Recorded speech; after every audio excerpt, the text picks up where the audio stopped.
Good morning, Raptor Freaks. Lexi Ott's here, and it's Friday, and I'm freaking out! Freaking out! Whoa!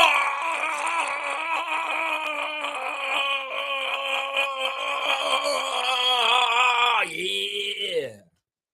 But in a good way. I'm not freaking out because I'm mad at somebody for saying something out of pocket or about my Raptors. I'm not freaking out because something horrible has happened. I'm freaking out because something awesome happened. Something amazing happened. The best ever Open Gym episode dropped yesterday. Seriously. Now, Open Gym's been around for like 13 years almost. And it's amazing. And every season of Open Gym has gotten better and better for the most part. There was a little bit of a dip there with the short episodes a couple years ago. But for the most part, Open Gym has been top notch, best Raptors content that you can find anywhere. Seriously, the quality is top of the line cinematography, like a motion picture. The sound, the score, the editing, the cinematography is all of the level of what you would see in a movie theater. Something that is like a big budget film. The thing about Open Gym is that they have a lot of access to all kinds of footage. And some of the footage that you see when the things happen, you see the things just on the things that happen. But with Open Gym, when they come back and reflect on past events like our championship run in 2019, which is the subject of the episode that dropped yesterday, you see other camera angles. You see other perspectives of what happened the days that we see these major events. And it's fun to see, man. It's fun to see the Sixers team bench reaction after Kawhi's shot. It's fun to see the crowd at the Kawhi press conference standing there watching him as he talks and how many people were there. It's an insider look, and you get the insider stories about the process of what happened at that time. The stories about like Kawhi saying, no, we're going to get both of them in Golden State. You know, the stuff about Kyle, the stuff about Freddie, you know, the stuff about Fred Jr. coming, you know, all the insider details and all the inside stuff about it and done in a respectful way, a dramatic way, a way that builds culture. That is the one thing I will say this year about what has happened with the Raptors this season. Some people may say this wasn't a successful year, but it was a successful year in a few departments. It was a successful in development for our young rookies, but also in development of our culture for our team franchise. I'm not kidding, man. If you talk to Raptors fans like in August or in July of last year, they're more educated and they're more understanding of the history and the pride and the respect for the Toronto Raptors basketball organization. Seriously, newer fans that came along after the championship or during the championship, they got a good education this year between the Toronto Raptors MLSE and their events and games and different nights, alumni coming, talking about the taking care of the honoring all the people from the history of the Raptors to show the rich culture and the rich faces from the past. And then you have Open Gym, which had their 13th season this year. They dropped 8 episodes. That's it. We were used to Open Gym coming out every week for a while there. In certain years, they would be that prolific. But in some ways, they're like, nah, we're not going to come out with little short episodes once a week. We're going to take a time and finally craft full episodes. And last night's was an hour episode yesterday. And every single minute of that hour was not filler. That was all power-packed, amazing content.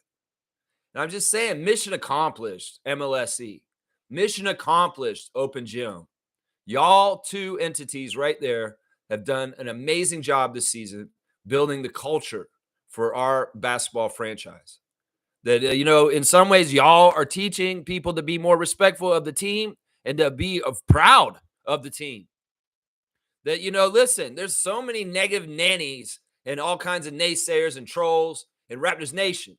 They're saying bullshit out of their ass all the time about the team is this is this weak sauce, this bullshit. We should have been proud of our team all along because every time 5 men take the court wearing a Raptors jersey, that is our team, and that should be pride, man. You got Celtics pride. You got Heat pride. You got different teams that have pride. Why can't our team have pride?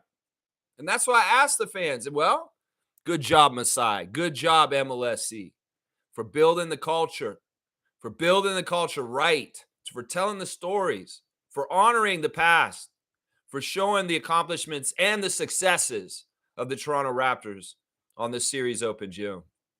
That episode was amazing. It was emotional. It was powerful. It was a great inside look to the playoff run for the Raptors. We covered all of it in detail. First round, Philadelphia, Milwaukee, Golden State. And, man, I ate it all up. And they got such good interviews. Of course, they're going to get Danny Green, Norman Powell, Fred VanVleet, Serge Ibaka. But, they even go back and they get the old school guys, people like Antonio Davis and Morris Peterson. And they asked all these guys about how you felt about the Raptors winning. And a lot of these people shared that championship with them. The past Raptors felt it. Morris Peterson felt that chip that we got in 2019. I love all that. I love hearing from them. Jonas Valanciunas saying, I was so happy they won. He's not selfish or hateful because he got traded before he got to get that ring himself. No, he understands. And then hearing Casey on his birthday to boot, and the drop in the episode on Casey's birthday yesterday, and hearing Coach Case, he ain't got no saltiness.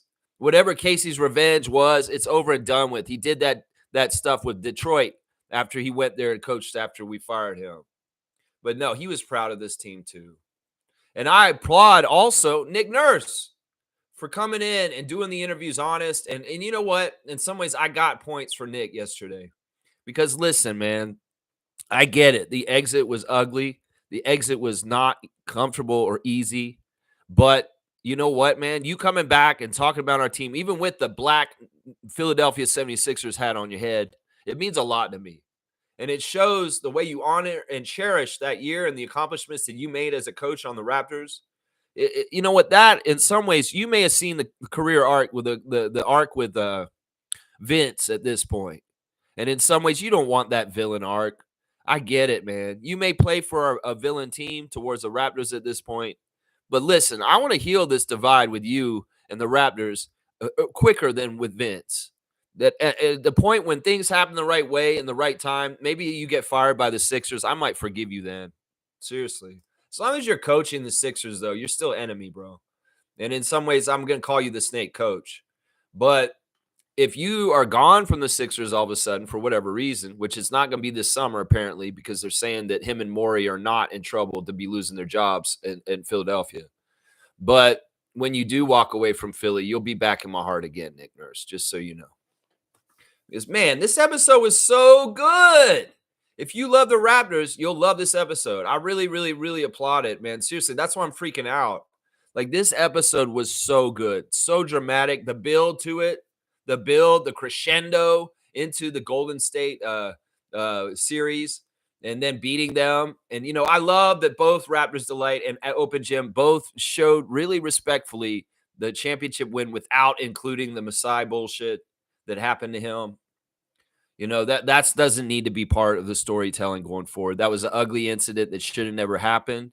And I'm glad they didn't make a cheap light of it just to add it to the story and make it something. No, we know what happened there. And we know Open Gym also has done a championship episode before. They covered this when it happened in that year. But this episode's different because this episode has time past and perspective. And it also has a collection of more interviews around the championship, like Antonio Davis and the rest of them, John Batove. It's just so good. And they added different kind of angles. And having Damon Stoudemire come on and talk about how much it meant to him that Kyle Lowry wore a game-worn Damon Stoudemire jersey in the championship parade. All of the angles that they caught of our championship parade, Marc Gasol hanging off the back of the bus. All of that stuff shows to people. If you watch that episode, non-Raptors fans, you see our championship parade in that episode, you see the massive bulk and size and a huge mass of people that was at our championship parade. And that's why that parade is the best parade ever in the history of sports, because it's the biggest parade ever in the history. I swear it's the biggest parade. I don't know if anybody's ever had a bigger parade than this, with that amount of people that were at the Raptors championship parade. So good job, Open Gym. A plus plus plus plus plus plus. Season 13, 8 episodes, all 8 episodes. Fantastic. I feel like a broken record. It's like Raptors Delight comes out with a piece of crap, and then a couple days later, Open Gym comes out with a masterpiece. It's like, wow. It's like Raptors Delight. What are y'all trying to do right now? Y'all trying to chronicle the history of the Raptors on Sportsnet with Raptors Delight with some cheeky little asshole on commentary? Open Gym said, "Hold my beer." Yeah, yeah. I'll show you how to do it. I'll show you how to do it correctly. Not be a hater, not be a jerk. And this is how you honor a history and a culture and a franchise called the Toronto Raptors. This is how you do it, Raptors Delight. This is how you do it to do it right. This is how you do it for the fans. If you're a real Raptors fan, by the end of the Open Gym episode that dropped yesterday, you're crying a little bit. You may have a little bit of teary eye. Yeah, because it's emotional. You feel the power of like the joy and the celebration of the Raptors 2019 championship.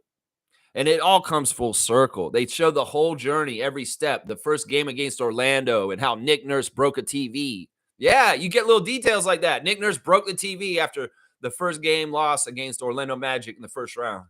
He was that mad. And they said, did he hit it with a chair? I don't think he did. He hit that probably with his fist or something. He broke a TV. He was doing Hulk shit.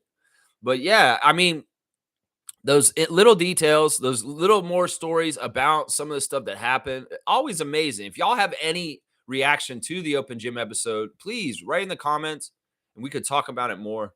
I love the build. I love that, they started talking to different people about the championship, like what happened, Corey Joseph, different people that were from the past of the Raptors, Amir Johnson, who was on the Philadelphia team at that time.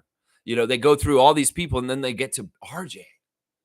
And there all of a sudden is our guy, Star J. Barrett, on the Open Gym episode talking about the Raptors championship.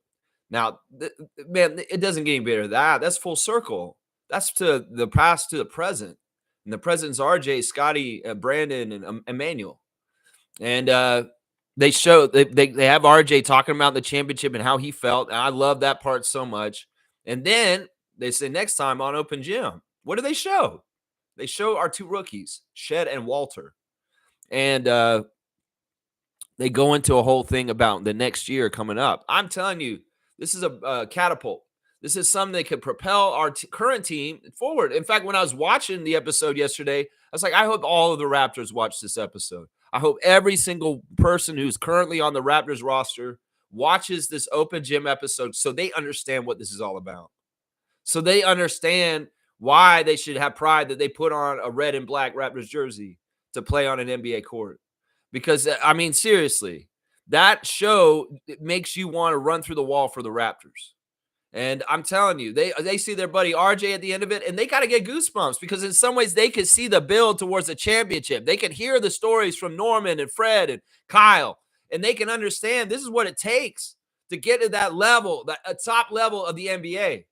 That you got to see something like what they did before and know that it can happen in our city. And that y'all could be the next group that does it. Seriously. I mean, why not? There's so many similarities between what we've got going on right now and what was going on our team around 2016. Seriously, there's so many similarities. A development of a nucleus called a bench model. And I mean, listen, Jamal Shed, watch this Open Gym episode. Jamison Battle, watch this Open Gym episode. Scotty Barnes, watch this Open Gym episode because it will give you a fire that you can burn inside of you all next year to compete because you can see the promised land and what those men had to achieve to get to where they were. Marc Gasol, Serge Ibaka, Kawhi Leonard, Pascal Siakam. I mean, I'm just saying, man, these are the men that you need to follow in their footsteps. Scotty Barnes, RJ Barrett, Jakob Poeltl, and Grady Dick. Yeah. Yeah. That's the beautiful thing about this. Open Gym builds culture. Open Gym builds pride. Open Gym makes Raptors fans proud of their team. And I appreciate you guys for it. I appreciate Jeff for coming up with the concept and starting it in the beginning. He may not be totally involved in it at this point. But Jeff Landicho, Your baby is beautiful and has grown up to be a beautiful adult that you built a long time ago. And I appreciate Open Gym for chronicling the history of the Raptors more than ever as of today, because y'all did a beautiful job this year. In some ways, I don't know if y'all caught wind of the project over at Sportsnet this year and kind of how they were doing it. It's probably likely. You guys probably have a lot of the same people working on both projects in some ways, in certain things, and sharing footage and doing different things like that. But I often wondered how much you guys were aware of the piece of crap that they were developing called Raptors Delight, and how you were going to be like, yeah, let's not have this. You know, in some ways, they made some very snarky disses and insults towards our team. They showed all of the lumps and the bad spots and the sad things about the Raptors franchise history. And in some ways, they wanted to define our culture and history through Raptors Delight with that bullshit. They wanted to make us a joke on that level with that documentary. You can tell by the way the commentator, the guy who's the host, the narrator talks, and he's very frivolous and kind of flippant and a little shithead. You can tell by the chosen storylines and things they want to key on, like LeBronto and Vince Carter's exit as a Raptor. You know, fuck that. Open Gym said, you know what? You guys are not going to write history for this team. Fuck that. Because in some ways we know people try to write history, rewrite history for their own gain, for what they want. And I don't know why Rogers Sportsnet wants to fuck up the Raptors history with their bullshit series, Raptors Delight. But thank God for Open Gym to do their part in making their chronicle of the Raptors history without all that bullshit.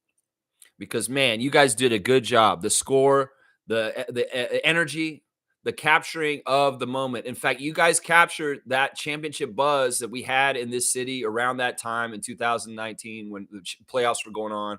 You captured it with your episode yesterday. I appreciate you guys so much.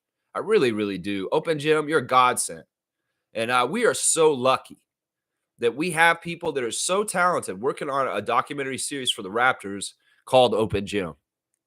We've been lucky this whole time. You know, if you want somebody to watch the history of the Raptors, tell them to watch Open Gym, and they can start with the first season with Aaron Gray and Quincy Acey getting traded, go right on through to where we're at right now. And God willing, they will continue to make this series for a long, long time, because it really is our history. And it really is the best chronicling. I mean, you're going to hear it straight from the players and the coaches and the people involved's mouths, not from pundits, not from shitheads like whatever that guy's name is that hosted Raptors Delight. Nah, you're going to hear it from the people's mouths that were there and experienced it. And once again, the editing, the cinematography, the sound, the score, it's all top notch cinema, like the top of movie industry kind of shit. The editing, oh my gosh, some of the shots, the decisions, you can tell that the people that make Open Gym, it's a labor of love. That they're doing this because they're just as much a big fan of the Raptors as we are. That they're like us. They're fans too. They're Raptor freaks probably. And in some ways, I appreciate the Raptor freaks working on Open Gym. Y'all are honorary Raptor freaks. Even if you don't self-identify, you are in my mind. You are in my mind because you do a good job. So I salute you, Open Gym, all the creatives that work on that project all the time. You guys have just hit it out of the park, seriously. And no disrespect to Jeff. Jeff made amazing episodes all through the beginning. And I know you're not necessarily involved anymore. And I don't want to dish you and say, okay, this is the greatest episode ever. I know who created this show and the person that it's important about. And we know it all came from you, Jeff. And we'll give you that credit all the time. It's just that, this episode is amazing.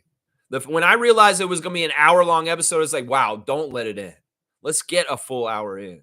Let's get a full hour in. I mean, there were only 8 episodes this year. There were actually 9 because the Vince Carter one was a 2-parter that was split up.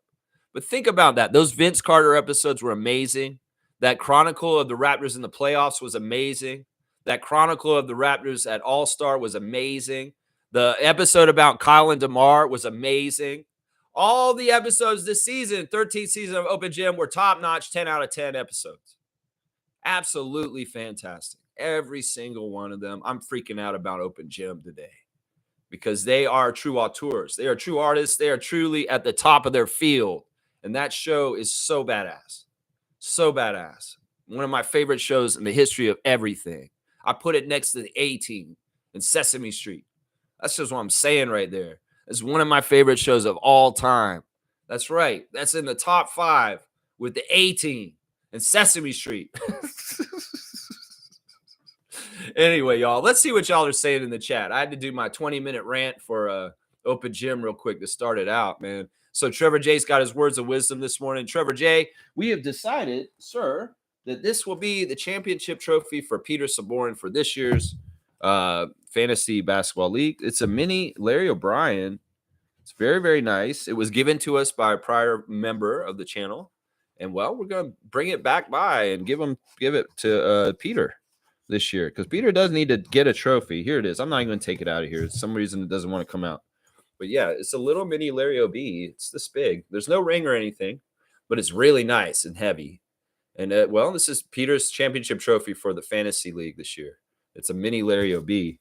And it is a commemorative of the Raptors 2019 championship. The box is nice. It has a 2019 championship emblem on it, Larry O'Brien trophy. And on the inside, it's got the games all listed on the inside in gold of the rounds and how the Raptors got to their championship. So it's a nice little gift, a nice little prize. So, Peter, this is going to be your fantasy championship for this year. And I'm going to come by and drop it off at the concierge at your building and tell them that this is for Peter Saborin for winning his fantasy basketball league. There you go. So, yeah, that's the one I'm going to give him, is that one, Trevor. And yeah, we'll figure out the stuff that one just needs to go get sent back. The one you tried to send this week. Yeah. All right. Trevor's saying you absolutely have to become okay with not being liked. No matter how loving or kind you are, you will never people please your way into collective acceptance. You could be a whole ray of sunshine and people will hate you because they're used to rain. You know, I don't know if this is totally true. You can get collective acceptance, but not totally 100%. There's always going to be haters. Let's think about Dwayne "The Rock" Johnson. That man's pretty popular. There's a lot of people around the world that love The Rock. In fact, Rock, I don't know your politics, but man, could you run for president? Because honestly, you would probably win. And I know that you're a sensible kind of guy. Hopefully you're a good dude in real life. I don't know how you are behind the scenes. But man, he would win. He's a very popular person. I don't know. In some ways, I get it. There's an innate need in young people to want to be liked, and they care about this way too much when they're young and like fitting in. And I get that. And as you get older, you get to a point where you're kind of like, I don't give a fuck what people think about me, and it's liberating when you get to that point. But in some ways, it's like instilled in young people to care about what people think about them. In some ways, it's taught, and they have to unteach themselves to care about this. In some ways, it's society's fault that this happens, Trevor. That, we're taught you have to worry about what people think about you or something like that. That's bullshit. You shouldn't. But when we're young, we believe that really hard, and it's tough. It can make young people go through a lot that's unnecessary because of that. So you know what? It isn't important to be popular in some ways. It's important to be authentically yourself. That's what it is. I appreciate Trevor J's words of wisdom right there. That's right. Yeah. Trevor's saying Open Gym, they put out banners after they show Raptors Delight how to be a good Raptors storyteller and not a butthole. Yeah. I mean, listen, the project's fantastic. Like I said, all the different interviews. I mean, seeing all the old faces, the behind the scenes footage, in particular, the Vancouver training camp footage was awesome. To hear them talking about the early days of Kawhi coming to the team and like trying to figure out what was going to happen. I remember because that was when I met Fred. Was in August of 2018. He was on the street corner at Kensington Market, and I just saw him, and I walked up to him, and I said, Freddie, have you met Kawhi Leonard yet? And he said, no, man, I haven't met him yet, man. I've never met him in my life. And I'm like, oh, crap. This August, and the season's going to start in 2 months. And Fred VanVleet has not met Kawhi Leonard as of August 2018. And not even at the beginning of August. It was like late August. And I'm like, training camp's going to be like in a month and a half. And this dude still hasn't met the new franchise player. And, Freddie said in the Open Gym episode, part of it was weird because, like, we still had loyalty to DeMar. And this guy coming in and, like, Kyle especially, like, there was weird vibes around that training camp in Vancouver. And having the footage shown to us at this point was top notch, man. You see this early germination of the Raptors championship year in there. And, I love how they described it. It's like we came into training camp and we see Kawhi out there doing what Kawhi does. And we're all like, wow, actually, we have Kawhi on our team. And this is going to be really good because this dude is really good. I love that so much. That going back in time and kind of looking at what happened there with Open Gym and retelling the story with a little bit more depth and a little bit more details about what was going on at that time. So good. Yeah, that's how you do a Raptors delay. Don't even try it next time. Seriously, don't even try. This job is already done. This need is already met. Whatever y'all were trying to do at Raptors Delight this year, yeah, don't ever try and do that shit again. All right, y'all stick to baseball and hockey. How about that? Rogers Sportsnet. How about that? That's what I say right there. Yeah. G saying this episode gave me goosebumps. Yeah, G. Afterwards, I live reacted to it on the Discord, and Reggie was watching it with me. I think a couple other people maybe were watching with me. But yeah, I had to go get the tissues afterwards. I was like, Reggie, I got to go for a second, man. Because it did. I got emotional. I felt the whole climb to the championship again. And I felt all the jubilation and the joy all over again. And that's a powerful thing for Open Gym, to transport us back to that time like that by watching that episode. The goosebumps, the energy, the emotion. We felt it. Jurassic Park. Seeing all those fans out in the streets celebrating. We see the fans up on the light poles.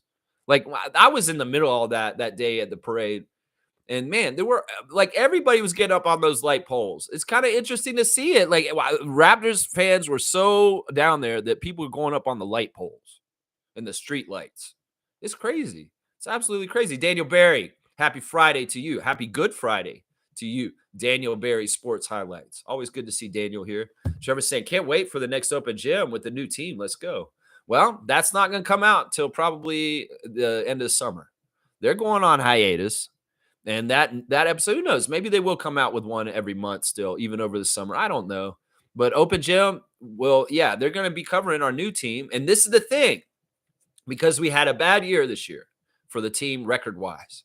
And because it was the 30th anniversary season, Open Gym could go more nostalgia and looking at the past and kind of going over the history of the Raptors, Kyle and DeMar, Damon Stoudemire, all the early stuff, Vince Carter, their first episode, Genesis, was very, very good also at the beginning of the season.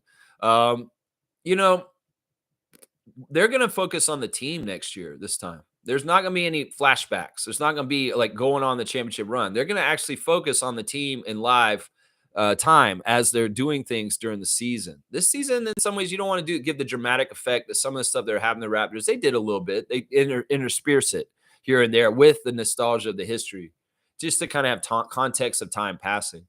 But for the most part, this season coming up for Open Gym will be focused on Scotty and the crew that are currently playing for the Raptors. In fact, there's going to be some episodes and stuff about Brandon Ingram this season going to be very interesting. In fact, we see Brandon appear in this episode at the end of it as part of the foreshadowing of what's coming up this next season. The whole feeling that the Raptors got in that Open Gym episode in the training camp with Kawhi Leonard showing up and seeing like, wow, this guy's really on our team.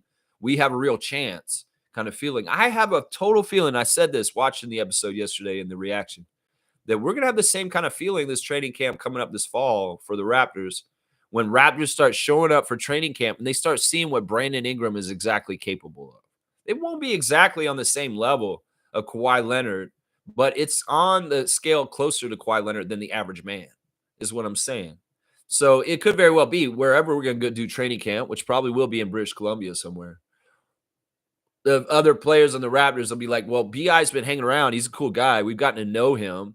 He's been hanging out with this stuff. And we've seen him kind of shoot around, but now we're going to see him in action and in motion for the Raptors. And hopefully these Raptors will have the same kind of wow as the Raptors did back then when they first saw Kawhi in training camp in Vancouver. Seriously, think about that. There could be a little bit of a level of that where Brandon Ingram coming in and doing what he does in practice and people seeing just how talented and how capable he is instills confidence in the whole entire team. And that's part of what brings you to the next level. That was part of the magic of that year with Kawhi was that Kawhi, he just makes everybody better around him because they are like, I have fucking Kawhi on my team. I can run through a wall. Seriously. This effect can be very powerful. People have described this effect with Scotty already. That when you feel like you're on the same team with Scotty, you feel like you have a real good chance no matter what, because Scotty's just like that. Well, Brandon's a similar kind of player like that. And I'm very interested to see the confidence that he gives the rest of the team because of his presence on our team now. I'm very interested to see that. Yeah. Yeah. G said Nurse was very good in this episode and gave great insight. Yeah. The thing I like about it is he came back and he honored his accomplishments with the Raptors in a very honest and forthright way. And you know what? That episode did a really good job of Masai in MLSC for me to forgive Nick a little bit more about him railroading our team into the ground the last year he coached us. And you know what? I feel bad for Nick in a way right now, especially after this horrible season for the Sixers. And you know, I feel bad for him. Of course, we found out recently that Kyle's saying he's going to stay in Philadelphia for next year. And his reasoning is justified. It makes sense. He wants to finish what they started. In some ways, he feels like this year was such a disaster. Why would he want to end his career in Philly like with such a bad note? So he really does want to come back to Philly and try it again there. It's disappointing to Raptors fans, but I'm not surprised by this. I mean, he really does enjoy playing for Nick. And playing in his hometown has been very nice, I'm sure, because he's got all kinds of people that are family that are nearby and stuff like that. So it is a good situation for him. And we don't know how many more years Kyle's going to play. Either way, he's going to sign with us for one day, either way, and will be a Raptor when he retires. It's just people that wanted him to come back and be our third point guard this year. I know that was idyllic kind of idea, but I just don't think it's realistic. And, well, Kyle doesn't either. And that's why he doesn't want to do it. So it is too bad. Stargate saying, great episode. The nostalgia was through the roof. Yeah. Yeah. And I love the mixing and melding of different eras. Like they went way back and they're talking to, Corey Joseph. They're talking to Amir Johnson. They're talking to Terrence Ross. And Terrence Ross is talking about getting that first win against the Raptors in the first round. How much he really wanted that win. Talking to Antonio Davis. Talking to the past Raptors and how they felt about the Raptors getting the championship. And I love hearing somebody like Antonio Davis, who was a little acrimonious with his exit from Toronto, having pride in the Raptors championship as an alumni of our team, as an all-star from the history of our team too. That means a lot. In some ways, these guys are smart, man. If they really do embrace their love and their connection to Toronto, it can be very good for endorsements for them. Tracy McGrady and Vince Carter will find this out. Trust me. Vince, in some ways, I get it. In some ways, you want to be right with the Raptors because it's good for healing in your heart. But I know it's also good for this, too. I know it's also good for this. Yeah. Yeah. Fiercey's here. Good to see Fiercey Saul. Sarah. MJ, what's up? Good morning, fam, and happy Friday. I will watch it again an hour long, but oh, so good. Yeah. I might have to watch it again today, too. Man, I kind of want to do an open gym marathon.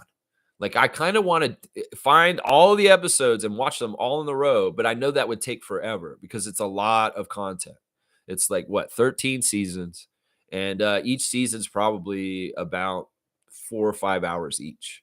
So yeah, it could be a long undertaking, but it could be very fun to kind of watch it. Of course, Open Gym didn't have the same format every year. Some years it was like a half-hour episode or 20 minutes. Some years it was like just a 5-minute clip. So piecing together all of the Open Gym, like making an archive, do that, Raptors. Put a little playlist on your YouTube page that's Open Gym from the start to the finish in order, and see how many people click on that and just watch it right through. Because seriously, in some ways, we need the help to find all the clips. And if you don't have them all posted, you guys should go do it and just do that. That could be a little side project for somebody at Raptors.com to do for the YouTube channel. I think that Raptors fans would be much appreciated. They may already have this, and I just don't know it.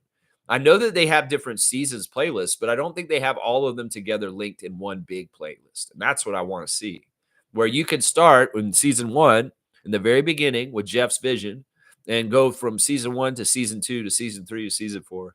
And you don't have to jump from and find another playlist. Just play them all right in a row. That'd be awesome. I'd be all about that.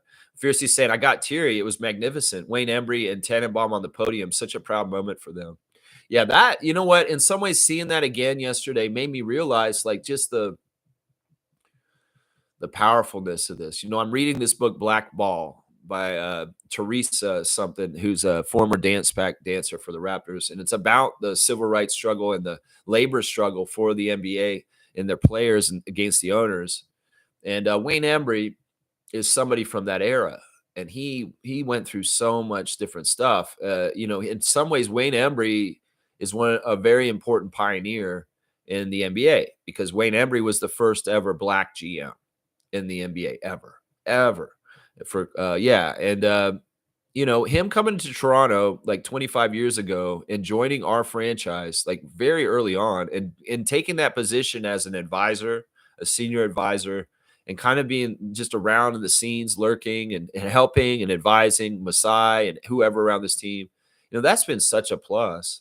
And the fact that he was there with Larry, getting the trophy with him, that means a lot, because Wayne has an NBA life that has seen a lot, whether it's as a player himself in the early civil rights fights. He stood beside Bill Russell and Oscar Robertson.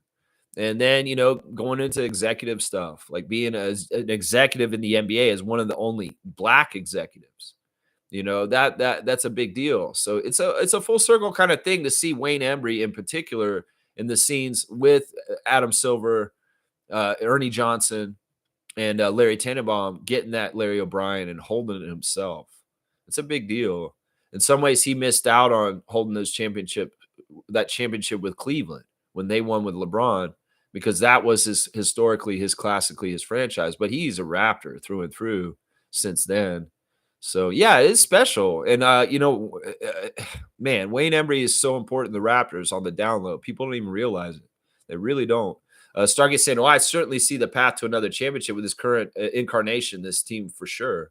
Yeah, and I don't want people to expect it's going to come next year, but I think that, the Raptors fans should consider that if everything's going fine in the world and stuff like that, the Raptors can win a championship in the next 5 years.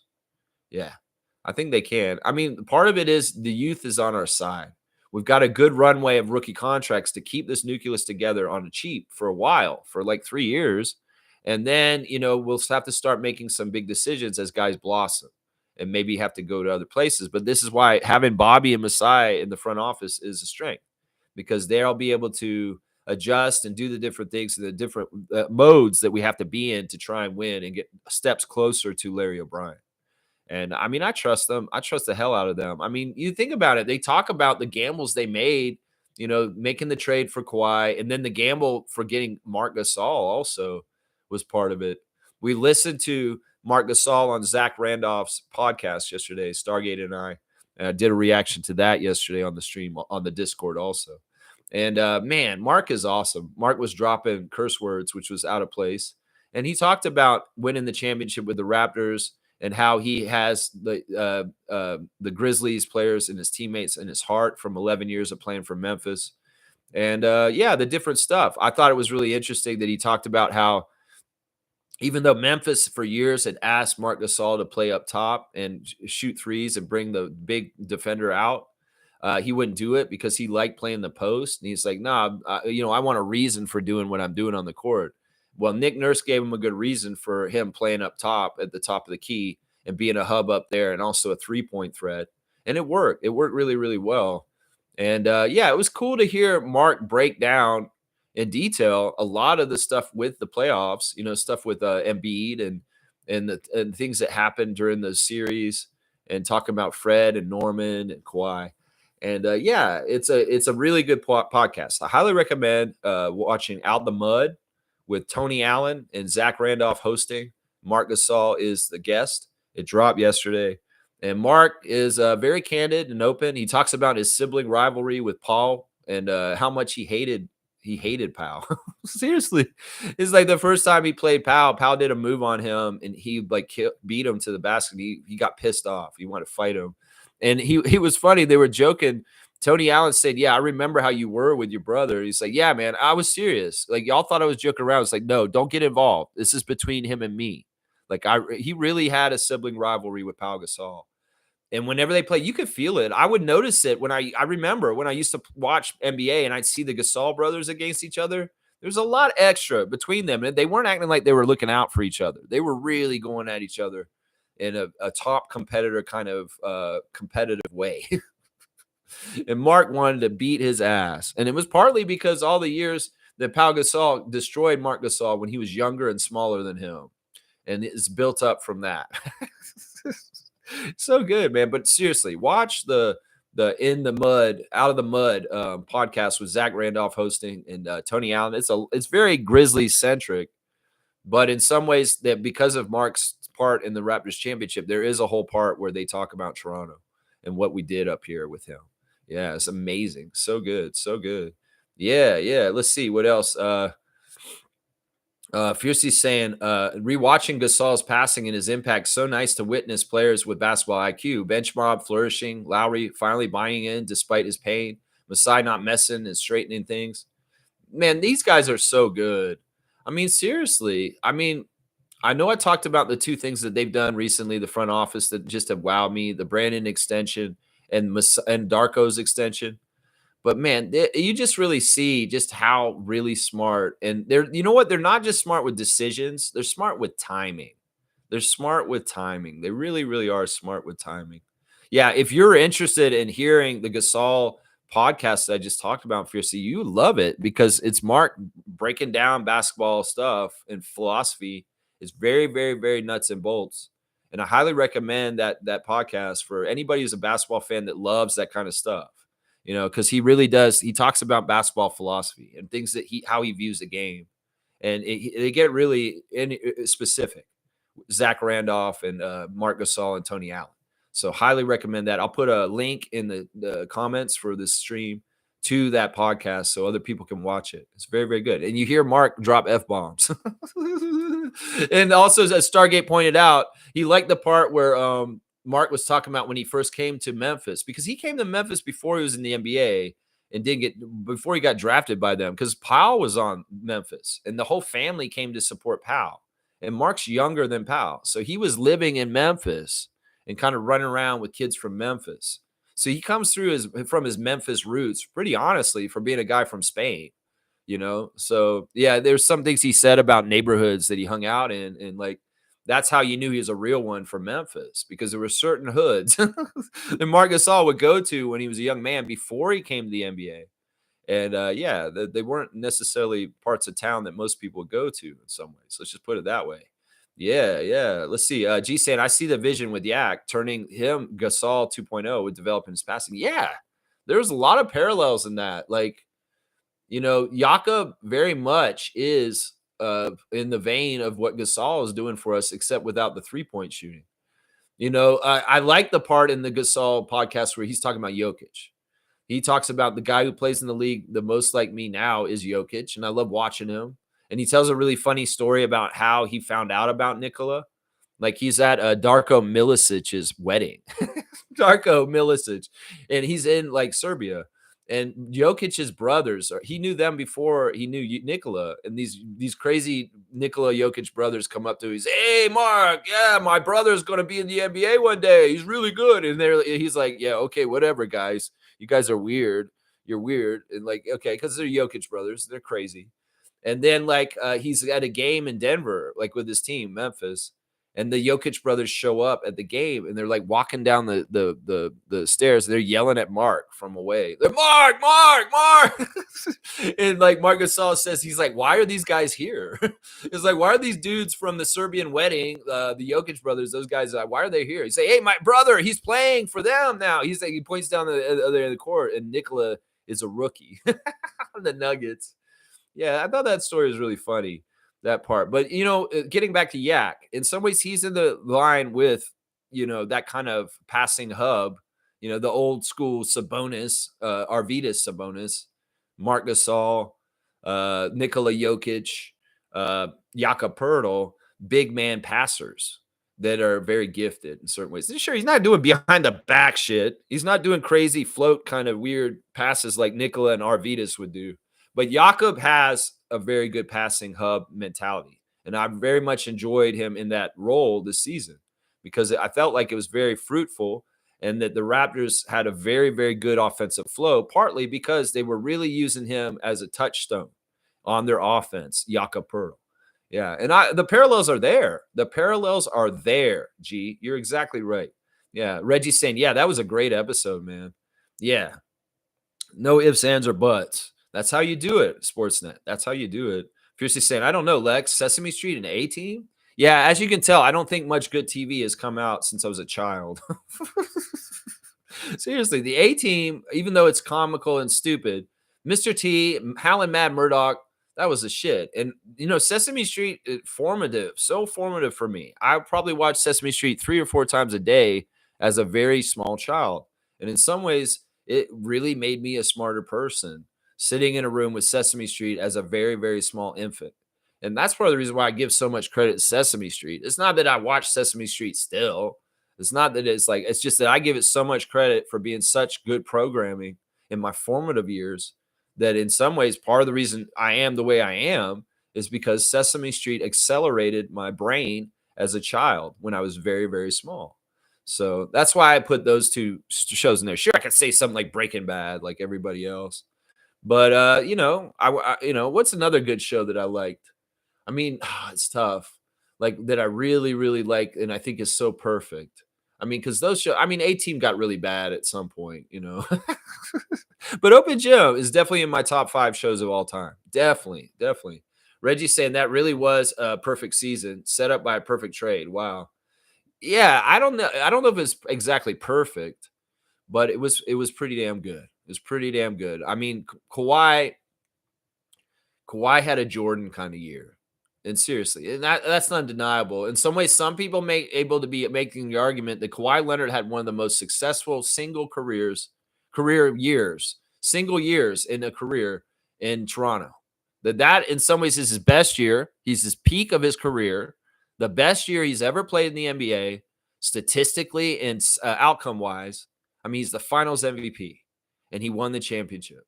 And, I would make that argument every day with people. Like, y'all can talk about this, talk about that, but an individual season of accomplishment and just unstoppableness and looking the most like Michael Jordan since Michael Jordan, Kawhi Leonard in 2019 on the Raptors. There's just something that hits different. A Raptors Kawhi. You see Kawhi in a Raptors jersey or any kind of Raptors something, and you see powerful, healthy Kawhi where he is badass and nobody can do nothing about him. He's just too damn strong. In fact, that's what they said on that podcast with Marc Gasol yesterday. Tony Allen and Zach Randolph saying, damn, Kawhi, he was just so hard and tough. He was just so damn strong. Couldn't do nothing about him. That's right. Couldn't do nothing about him. That's right. Fiercely saying, wow, nice trophy. Congrats to Peter Saborin. Yeah, congratulations, Peter, on repeating. He repeated. He won last year. He won again this year. Well, we'll have to see what happens down the road. That's right. Smooth saying, Bobby Webster really said to that for that trade to make sense, the Raptors would need to win it all, and they did. Yeah, I mean, that's such a gamble, man. And in some ways, on the down low, they were going to get roasted by the media for sure, but they couldn't roast them because they're that like that. They won it all. In some ways, sure. If we had a unsuccessful season and we had traded DeMar and fired Dwayne, it would have looked real bad for what we did, But you know what? Give a lot of credit to Kawhi. This is what Mark said on that podcast yesterday. That, you know what? He knew that he was going to leave the whole season. Kawhi knew he was going to leave the whole season. But to his credit, he gave his best effort and was like, I'm not going to waste my time or mess around. And in fact, he played hurt in the finals with us. And he played his ass off. His knee was messed up. And Marc Gasol said, I credit Kawhi for giving his all, even though he knew he wasn't going to be here after the season. He went all out and he helped us win the championship. So that's true. You think about NBA attitudes around the league with sitting out and load management started by Kawhi. And, a lot of guys will sit out even if they're just a little nitpicky hurt. Well, Kawhi could have easily said, I'm not going to be in Toronto next year anyway. I don't care. I'm sitting out, guys. We would have hated him. We would have gotten really mad at him if that had happened. Sure, Raptors fans would have been absolutely thinking he was a villain. But he didn't do that. He played through the pain, and he got us to the promised land. And Mark makes a good light of that on this podcast with Zach Randolph, talking about, give Kawhi credit. He knew he was leaving. but he didn't sit out on injury. He played his ass off and he brought us home the championship. And I that's amazing. You know, that really was a big gamble. In some ways, Masai and Bobby, in some ways, they could have gotten fired after all that stuff if things did not go as well as they did in 2019.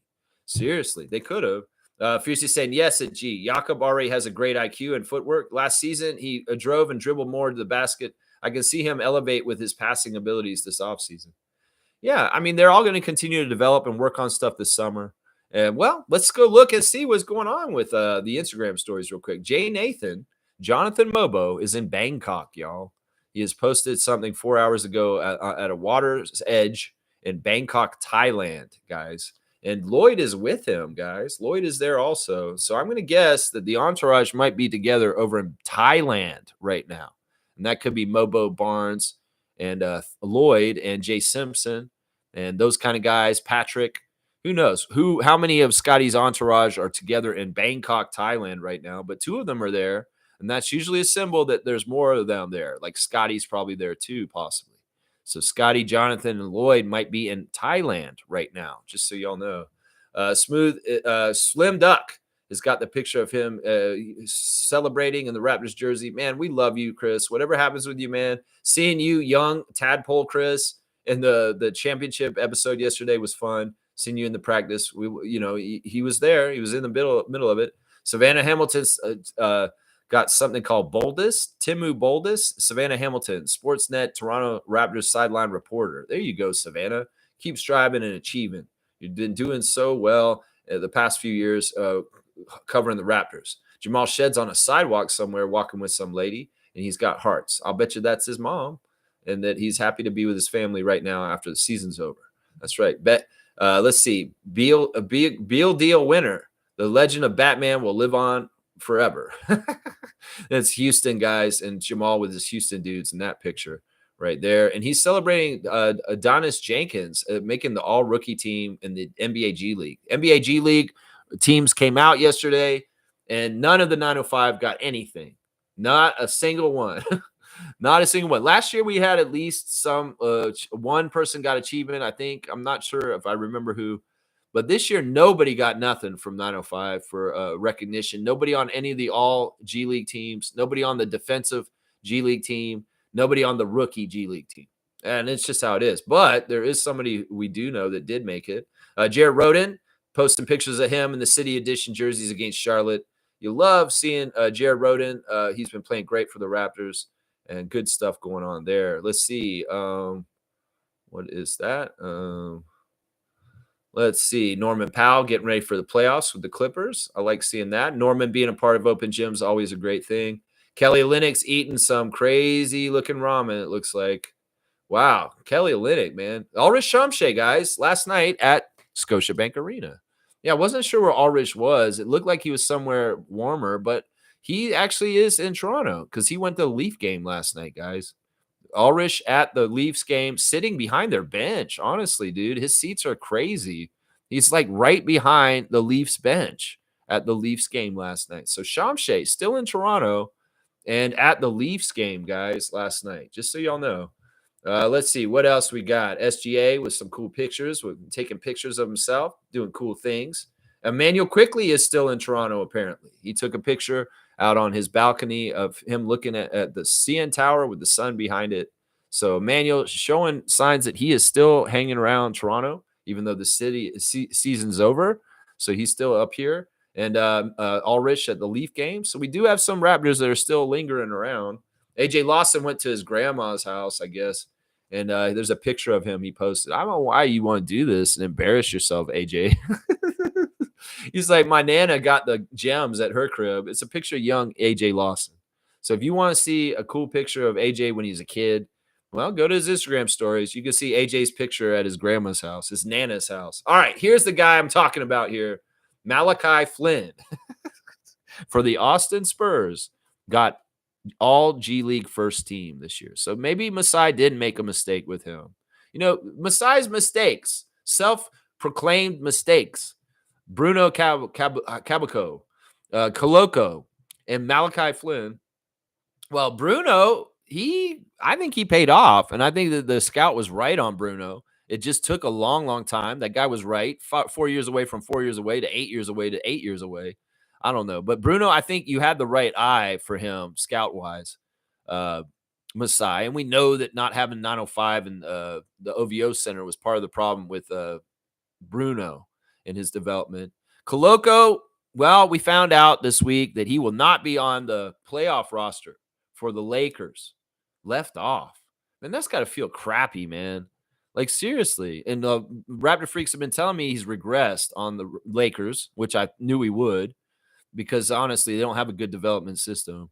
Christian, I called this, man, when you went there. I said, you go to the Lakers and you just go in there because Rich Paul and Clutch want you to go there because the Lakers need center depth is detrimental to you personally. They're using you. They just wanted you to come out to LA to help out with size. And, well, in some ways, they're not going to help you get better as a player like you would have here in Toronto. And that's sad, man. That's sad that because of your agent and LeBron being in charge of your life, they've given you bad advice. And now you're going to be sitting on the sideline, not even playing for the Lakers in the playoffs. That's sad, man. Some ways, some of us have been asking, can we get Koloko to come back here? I don't know. Maybe. I don't know. He probably has very fond memories of being here, and he might be interested in it. Who knows? But you know what? In some ways, it's sad what's happened to him. Seriously, the Lakers ain't going to develop you like we would have developed you, man. So, yeah, Malachi is first team all G League, guys. It's J.D. Davison, Mac McClung, Jalen Noel, and Oscar Tshiebwe, and Malachi Flynn. So, Malachi, you know, maybe Masai was right. You weren't a mistake. It's just your level is G League All-Star. Your level is G League first team. That's it. But, yeah, congratulations, Malachi Flynn, former Raptors first-round pick, on being all G League first team. Oh, man. Yeah, the defensive team was, Moses Brown won a couple of awards for postseason in the G League also. Moses Brown was all defensive team and all second team G League. Yeah. Let's see. What else we got on the Instagram stories? Yeah, their Raptors official has the new open gym on advertised there. Just an amazing piece of work, guys. You guys really feel proud of yourselves for the work you've done in season 13 open gym. Seriously. Toronto Tempo has got an interview with Teresa. Teresa was on some show called Brandon Gomez Show or something. Gomez Show. I don't know. Yeah, and that's it. That's the Instagram stories for today. So some of the Raptors are still here in Toronto. Some of the Raptors are in Thailand right now. So finding out where they're at. That's where they're at, y'all. That's where they're at. Yeah, let's see. Fiercely saying Nick Nurse got lots of airtime on this episode wearing his Sixers gear, but watching how he communicated with the team annoyed me as it was a complete 360 to his final 2 years with us. You know, Nick is a hard ass. Like, seriously, hearing the story about him breaking the TV and how fiery he is, I mean, that just shows you that he's a kind of coach that's kind of old school in that way. Maybe a little bit like Michael Malone, a little bit of a taskmaster, a little bit tough, in some ways, hearing that side of him and how he like yelled at people, it's crazy. I love that whole scene where they showed him getting his first win against the Cavs as a coach and Kyle Lowry giving him the game ball. And that's weird to think about how far Nick has come from that moment. Think about Nick Nurse getting his very first win as a coach in the NBA and seeing that scene in the open gym yesterday. And now where he's at and all the different things that happened to him, winning a championship his first year as a coach. That's amazing. And some of the stuff he did was really important for that to happen, like breaking the TV after the Orlando game, like, certain kind of pep talks and decisions he made. The box and one. I mean, come on. There's a lot of stuff that Nick did to help us do our championship, to win it. Like I said, in some ways, look, Nick doing the work and being a part of this project for Open Gym and retelling this, that means a lot to me because he could easily say, fuck you. I'm a Sixers nation now, and I'm not talking to y'all. So he got points with me for this. Seriously, he got points with me for this. It's so symbolic that he's wearing a Sixers hat with it's in black, like they died, like their funeral. Because that's kind of how the Sixers season went this year. It's like, yeah, it's kind of, he has to wear it, but it's not ostentatious and blue and red like most Sixers gear. It's a black Sixers hat. And in some ways that doesn't bother me because that's who he plays for or he coaches for. And, That's it. Yeah. Smooth saying seeing JV made me sad. He really deserves a ring, man. Yeah, he played half the season with us, and they did upgrade with Marc Gasol. They did get better when they got Marc Gasol. But man, I totally agree with that. If I had my way, DeMar would get one, Casey would get one, and Jonas would get one. Those guys, and maybe even CJ and DeLon too, because they played on this for the season. Other teams did this. Other teams gave rings to guys who just played during the season, even they got traded halfway through the season. The Lakers did this shit. I don't understand why we can't. Why can't we do this shit? That's right. Fiercely saying, let them do a Maple Leaf Delight. You know what? Maple Leafs Delight. Yeah, that'd be an interesting series. I mean, what man, it would just be repeated first round exits, right? Some shit like that. Maybe they do stuff about front office toxicity and issues with different people trying to run the Leafs and power struggles. Come on, tell us all the dirty laundry about the Leafs and their team and all the things that have gone wrong with their front office and different things and coaches and conflict and turmoil. Why don't you put all that dirty laundry out in the air, Roger Sportsnet, and do a Maple Leafs Delight? You want to give the Raptors that treatment? Why wouldn't you do that to the hockey team too? Equality. Seriously, can we get a Maple Leafs Delight? Because I'd like to hear all the fucking horrible shit that's happened to the Leafs franchise in the last 30 years too. Seriously, please, it's only fair. Well, you wouldn't do that. Why? Well, why would you do this to the Raptors then? Is what I would say. And why would you do that to the team that's more successful between the two teams? But you won't do that to the team that's absolutely been miserably horrible since the 60s. Seriously, like do this, man. You guys could do some Leafs Delight. Get some Cujo footage. Steve Thomas, Sergei Berezin. Come on, man. Go get some Nick Antropov. Go get me some Tomas Kaberle. Come on, man. Let's go back and visit the Matt Sundin playoffs. Yeah. Let's talk some Dougie Gilmore. Let's talk some Wendell Clark. Come on. Where's the Maple Leafs Delight? I want to see all the dirty baggage about that shit from those eras. Come on, man. Y'all can do this, right? Right? No, you won't do it. Why would you do that to the Raptors then? They won a championship in the last 10 years. When the Leafs win the last time? Yeah. Okay. Well, even what about Blue Jays Delight? Y'all could do Blue Jays Delight. You could do a whole thing about Josh Donaldson, Joey Bats. Yeah, all the different things. We want all the dirty airing of all the dirty laundry on all the sports franchises in this city. If you're going to do this to the Raptors, you might as well do it to the other two teams too. You want tabloid kind of programming your bullshit. See, you hear what I'm describing right now, Sportsnet, and you see why you did us dirty with your Raptors Delight. Seriously. Because would you do a Blue Jays Delight and do it the same way? Show all the lumps, show all the front office miscues, show all the fucking horrible draft picks and trades, and tell everybody about the sad shit that happened with the Blue Jays in the last 30 years? You wouldn't do that. You wouldn't do that, but you'd do it to the Raptors, wouldn't you? Yeah, you would. And that tells enough to me right there. That's right. Nako's here. Good to see Nako the Nacho. Gerald, how are you doing, my guy? That's right. Fred VanVleet talked about coming in hot when they traded DeMar in the JJ Redick interview. Yeah. I mean, that may have been part of the reason why Fred, when I talked to him, was kind of like, yo, no, I've never met Kawhi, man. And it was kind of like, okay, he's your teammate now. He's been on your teammate for about a month and a half now, and you haven't met him yet at all? No, man, never met Kawhi in my life.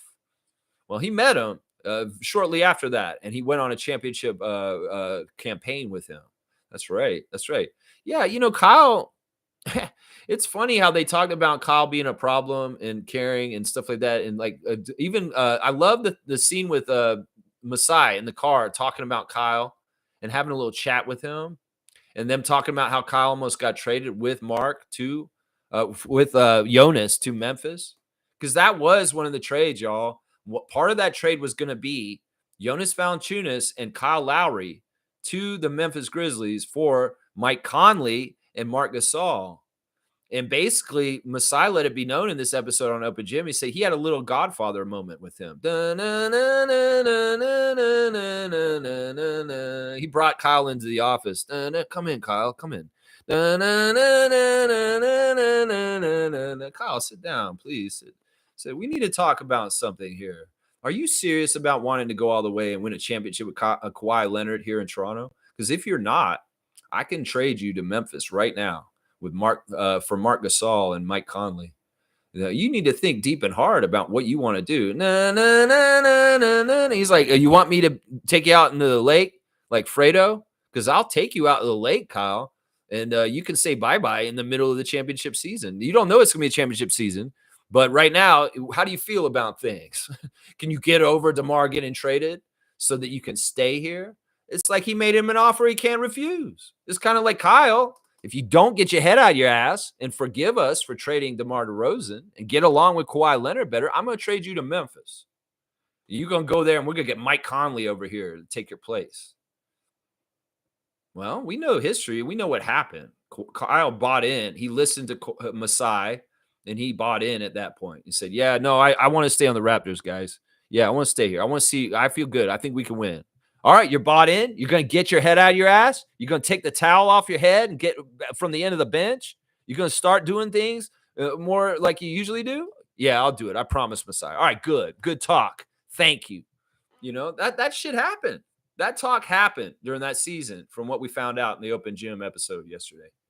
That Messiah had to have a little sit down with Kyle Lowry midway through the season, and he was this close to getting traded to Grizzlies with Jonas Valanciunas. This close, but didn't happen, and he's a GOAT for it. That's a thing, Kyle. That's the thing. You're a smart man. You're a very, very smart man. You figured out and you made the right decision. That's right. Very, very smart. Very, very, very smart. That's right. Fiercely saying JV definitely deserves a ring. Okay, hang on. It jumped ahead. Let me get back. Absolutely. Can a petition change things after 5 years? No, that ship has sailed. It would look so flaky and weird if we did it now. I wish they'd just done it initially, but they didn't. And they really just wanted to make it special. The team and the players that were on the team at that time. Yeah. Smooth saying, well, hopefully Garrett Temple can be the Jedi Master on the bench. Yeah, I think he's fine. I mean, I'm not worried about that. I think that Garrett will be back next year, guys. We'll see how bad this injury is that he had at the last game of the season. But I think Garrett's going to be back. And it's because he's cheap. He enjoys the work. He wants to continue his NBA career. He doesn't want to retire yet. He said that. And the Raptors have a place for him. And, you know what? He is absolutely a very, very valuable player to have. It's cool to have a player on your team that really doesn't have to play ever, and he gives you so much. In some ways, that fortifies your team with goodness. When you have somebody who doesn't even need to play a single damn minute, and he adds value and towards your team for winning because he's that kind of mentor and leader behind the scenes. Trevor's saying, Grady told us about what they're doing this summer with all the young Raptors. They'll all be with Shed in Houston working out. Shed is hosting. Yeah, I forgot to talk about this, and thanks for bringing this up, Trevor. That Grady did say in his exit interview that there's a plan to be around Texas a bit. I mean, in some ways, that's a nice focal place for him and Oshai from Kansas. And then Jacoby's a Texas guy too. And Jamal's a Texas guy. That they're going to all start working out with Jamal and people that he knows around Houston. And that's fantastic. That is fantastic. Smooth saying, I've changed my opinion on the Rockets, man. I think they can beat Golden State. If they can protect their home court, they're going to win. I'm glad to hear this. I know that we were kind of going over this a little bit from opposite sides the other day. I mean, it really is going to depend on how well they can do things with their veteran guys, guiding the young guys and clean up their messes. And Freddie very much giving a lot of credit to Emma Udoka and, the work that they've done in the last 2 years to build up the Rockets from a losing team, a very bad losing team, to the number 2 seed in the Western Conference. So it's going to be exciting. And I am definitely rooting for the Rockets in this series against the Warriors. Yeah, definitely. Yeah. Nako saying that BI has real good footwork. That's not the only thing he's very good at fundamentally. He has a lot of different skills that he's very fundamentally good. This man has a very good fundamental shot mechanic. This guy is a bucket. He's a bucket, and he can score from all different levels. Like I said, in the Raptors' history, there may be 5 super talented guys in the history of the Raptors, and that's Kawhi Leonard, Vince Carter, those 2 of them. But Brandon Ingram is one of those top 5. Probably Scotty Barnes is one of them too. But yeah, we have 2 of our most talented players in the history of the Raptors, 2 of the 5 most talented on our team currently right now. Seriously. I'm telling you, Brandon and Scotty are on that level with Vince and Kawhi, and we have 2 of them. That's the thing. And you can even start talking about, well, where are RJ and Emmanuel in that hierarchy of greatest, most talented Raptors of all time? Because they're up there too. They're probably in the top 15, those two guys also. But yeah, I would say that. Brandon Ingram, Scotty Barnes, they're two of the top 5 most talented, best players in the history of the Raptors. And Vince Carter and Kawhi Leonard are 2 of the other 5. I don't know who the 5th one is. Maybe Siakam. Maybe Siakam. But yeah, that's the way I look at it. Not Chris Bosh. Fuck that guy. Fuck that guy. Yeah, let's see. Smooth saying BI was supposed to be a foundational piece for the Lakers. He could not coexist with LeBron. Yeah, I mean, there's all kinds of reasons why he got diverted from the Lakers. It actually did him a favor. It did him a favor leaving the Lakers like they did. A lot of those young players that were on the Lakers that got moved out, like Caruso and other people like that, they all got favors done for them. I seen a crazy ass ranking yesterday that's trying to rank Austin Reeves as the 2nd greatest undrafted player in the history of the NBA. What the fuck is that bullshit? They got Ben Wallace number 1, Austin Reeves 2nd, and Fred 3rd. At least they put Fred at 3rd. I mean, that is some respect, but it's disrespectful for you to tell me that Austin Reeves is a more successful undrafted player than Fred VanVleet. What the fuck has he done? Seriously, did Austin Reeves win that championship in 2020? I don't think he was on the team yet, was he? So that man has no championship. Lakers fans, stop with your graphics and stop with your overvaluing a kid who ain't done jack shit. Seriously, he ain't done jack shit. And how dare you rank him over the undersized Fred VanVleet, undrafted undersized Fred VanVleet, who is a G League champion and an NBA champion and a franchise team's top scorer in the game. It's like, what is this? Ben Wallace, Austin Reeves, Fred VanVleet. No, you got that in the wrong order of the greatest undrafted players in the history of the NBA. You got that in the wrong order. Seriously, Fred is number 2. And y'all are forgetting Moses Malone. I'm sorry. Moses Malone probably is number 1. And Ben Wallace may be number 2. And Fred's number 3 still. So, yeah. Now the NBA will see how good he is. There is a collective goal between Brandon, Darko, and Masai to make Brandon Ingram an all-star again. That they want him to be in the preeminence of the league, in the spotlight, and showing that this dude is still like that. And, well, that goal I think is going to be fulfilled. He may not be an all-star next year. He may have to have a welcoming year saying, yeah, Brandon's a badass. Scotty may be the all-star for the Raptors next year. But I could see Brandon getting the all-star in his 2nd year as a Raptor. I could see that. Yeah, he's got to show some good faith first. And health, too. He's got to stay healthy. That's another part of it if he wants to be an all-star again. That's right. Fiercely saying, how can I listen to the podcast, please? Thank you for the link, Lex. And cursing words won't bother me. You're not comma crazy? No swearing, Mark Gasol. No swearing podcast, Mark Gasol. Comma crazy. Yeah, no, he swears a lot. He talks hood. He's so funny, man. He talks hood. And he knows his music, too, which is really interesting. I will put that link in after I'm done, Fiercely. I haven't done it yet. Fiercely saying Jokic family gatherings must be lit. Yeah, those guys are crazy. Trevor's saying DeMar said he have to think about what he's going to do with the Kings. Yeah, that, you know what? Listen, we know how DeMar is, man. DeMar wants success. Like I said, man, he has some battles inside his head mentally about his self-worth and who he is. He's made it very clear in the Above the Noise book that came out last summer that in some ways his battles of mental health, some of them have to do with self-worth and whether he is like successful with his NBA career. And, the fact that he had LeBronto for years with us, then he went to San Antonio and didn't make the playoffs really when he was on the Spurs the whole time there. Then he went to the Bulls. And, the thing that happened to them, the Kings this year, is very similar to what's happened to him when he was in the Bulls. He's hitting brick walls. And the sad thing is they're not even in the playoffs. He's hitting brick walls in the play-in before he even gets into the playoffs. So the soul searching for DeMar is, first of all, maybe like, do I want to continue even play in the NBA? Because it's a mental toll, it's a physical toll. And I've gotten up there and I've had a solid career. I could see Terrence Ross has retired a couple years already. He came in after me and like, he's much younger. Terrence is enjoying himself. Maybe I should be like Terrence and just go home. I have a very respectable career.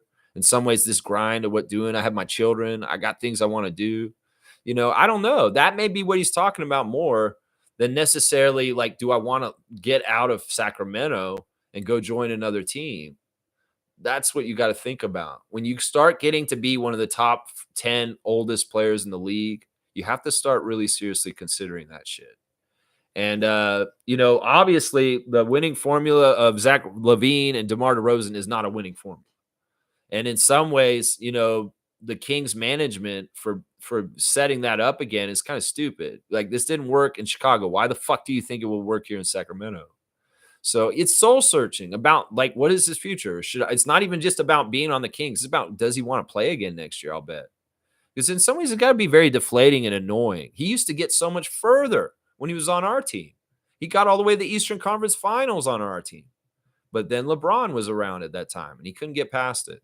And San Antonio was in a weird place. He couldn't get in the playoffs at all. So he has had very little playoff games since he's left Toronto, since he got traded by us. And that's sad. In some ways, that's not easy. In some ways, I wish better for DeMar.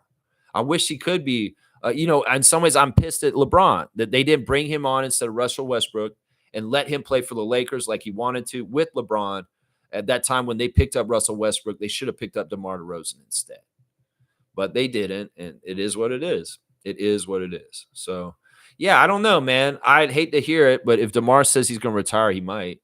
He may have one more year in him. I don't know. Would it be cool if he came here somehow, some way? I don't know. The price tag's too high. Some Raptors fans wouldn't respect him correctly if he did come back to Toronto, unfortunately. But the right ones, the real ones would. The right ones, the real ones would. Yeah. Stargate saying Vladdy as well was that kind of center. Yeah, Vladdy Divac is another good example of a big passing center like these guys, Jokic, Arvydas Sabonis. Domantas is also like his dad, too. Domantas is just like his dad, too. He's a passer, too. Stargate saying I was a big Airwolf fan. Airwolf with Ernest Borgnine and Jan Michael Vincent. Airwolf? Yeah, that was like the helicopter Knight Rider. I like Knight Rider with David Hasselhoff. The theme was off the charts. Dun dun dun dun dun dun dun dun dun dun. Do do do do do do do. Yeah, Knight Rider. Yeah. Also Simon and Simon. Simon and Simon. What? And Riptide. What? Scarecrow and Mrs. King. Jake and the Fat Man. Simon and Simon. Jared McCraney. Yeah, good stuff, man. You're showing your age. Well, this is an old head channel.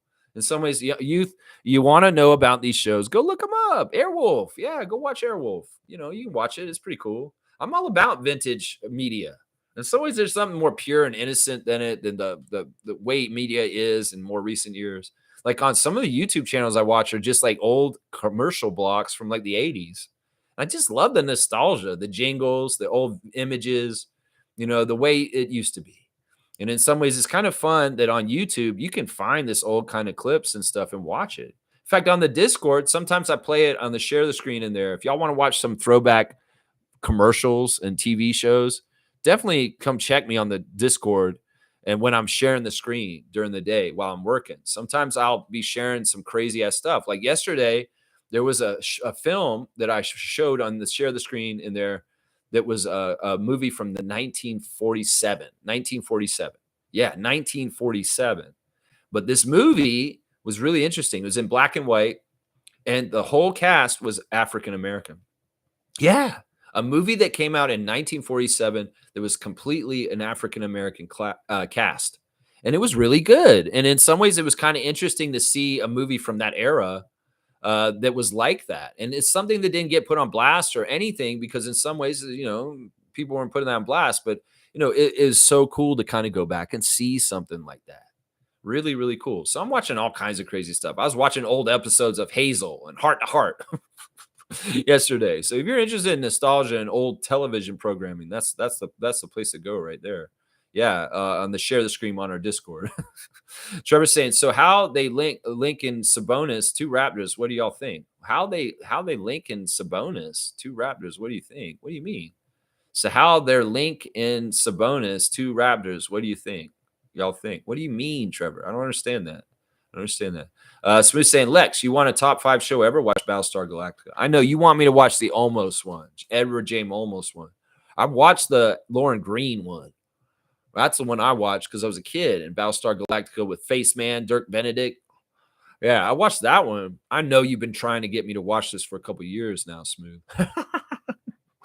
I don't know, man. Maybe someday I'll watch it on there with you. Maybe I will. Maybe I will. Maybe I should this summer at some point.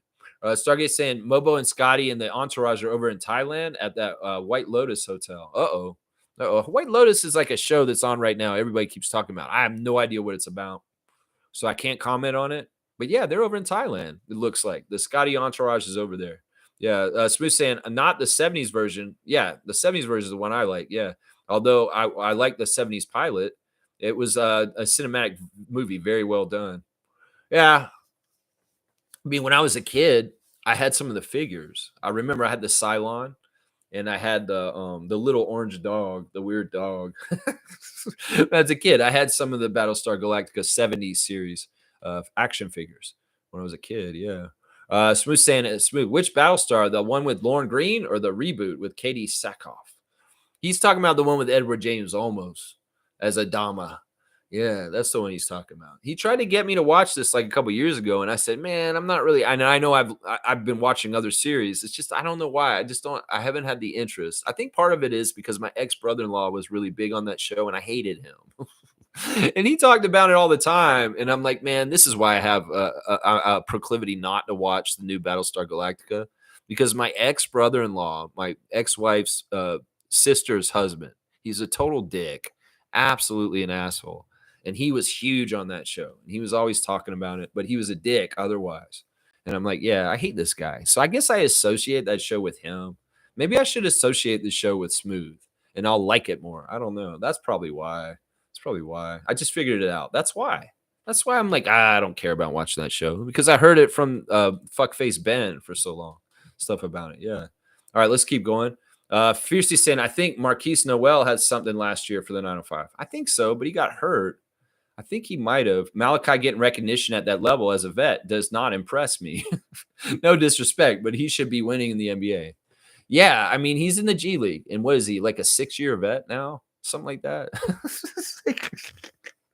I mean, I'm sorry. In some ways, it's like celebrate your wins, Malachi, for sure, man. I mean, we get it. You're really good at pro-ams. You're really good in games that don't matter. In some ways, you're really good in G League. But, man, in some ways, it doesn't all translate to the NBA level. That's right.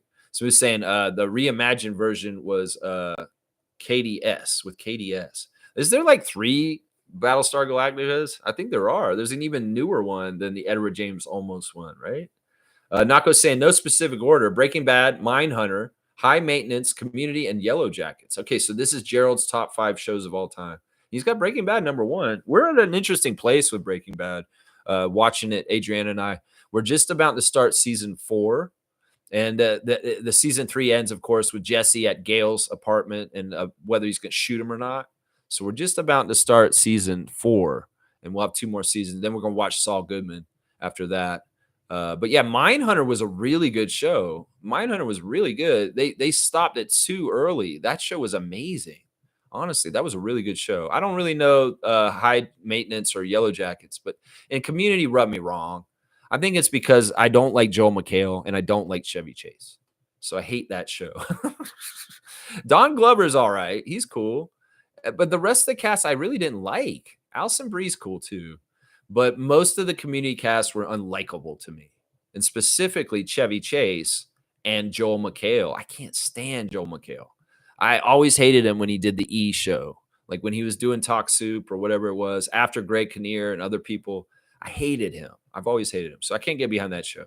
I'm more likely to like something like The Office or Seinfeld or Arrested Development more than Community. Parks and Rec, that's another one I probably like more. Yeah.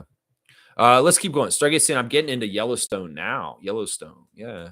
Yeah, I don't know about Yellowstone. Isn't that like Kevin Costner or something? I don't know. I'm really under a rock, guys. I really am. In some ways, I have no time for new stuff. So he's saying my top 5, heavy slant to sci-fi, Battlestar Galactica, Lost, Expanse, Man in the High Castle, and Breaking Bad. So Breaking Bad showing up on a couple lists here. I know Adriana's really enjoying it. She's gotten hooked on it. Like we've been binge watched so much in the last week through the Discord. Which has been awesome. That development's been really nice so that I can binge watch TV shows with her from my house and not have to be at her house. It's been pretty good. pretty good. But yeah, another sign of Breaking Bad there. His next 6 through 10, Andor, Game of Thrones, which in some ways I wish I'd go back and watch it. I stopped watching it at a certain point, partly because I was dating a girl and we were binge watching, and then we broke up, and I never made it through Game of Thrones. Daredevil, okay. Defenders, okay. And House of the Dragon. Yeah, I haven't watched any of this stuff hardly at all. I've watched half of Game of Thrones, and that's it on that list.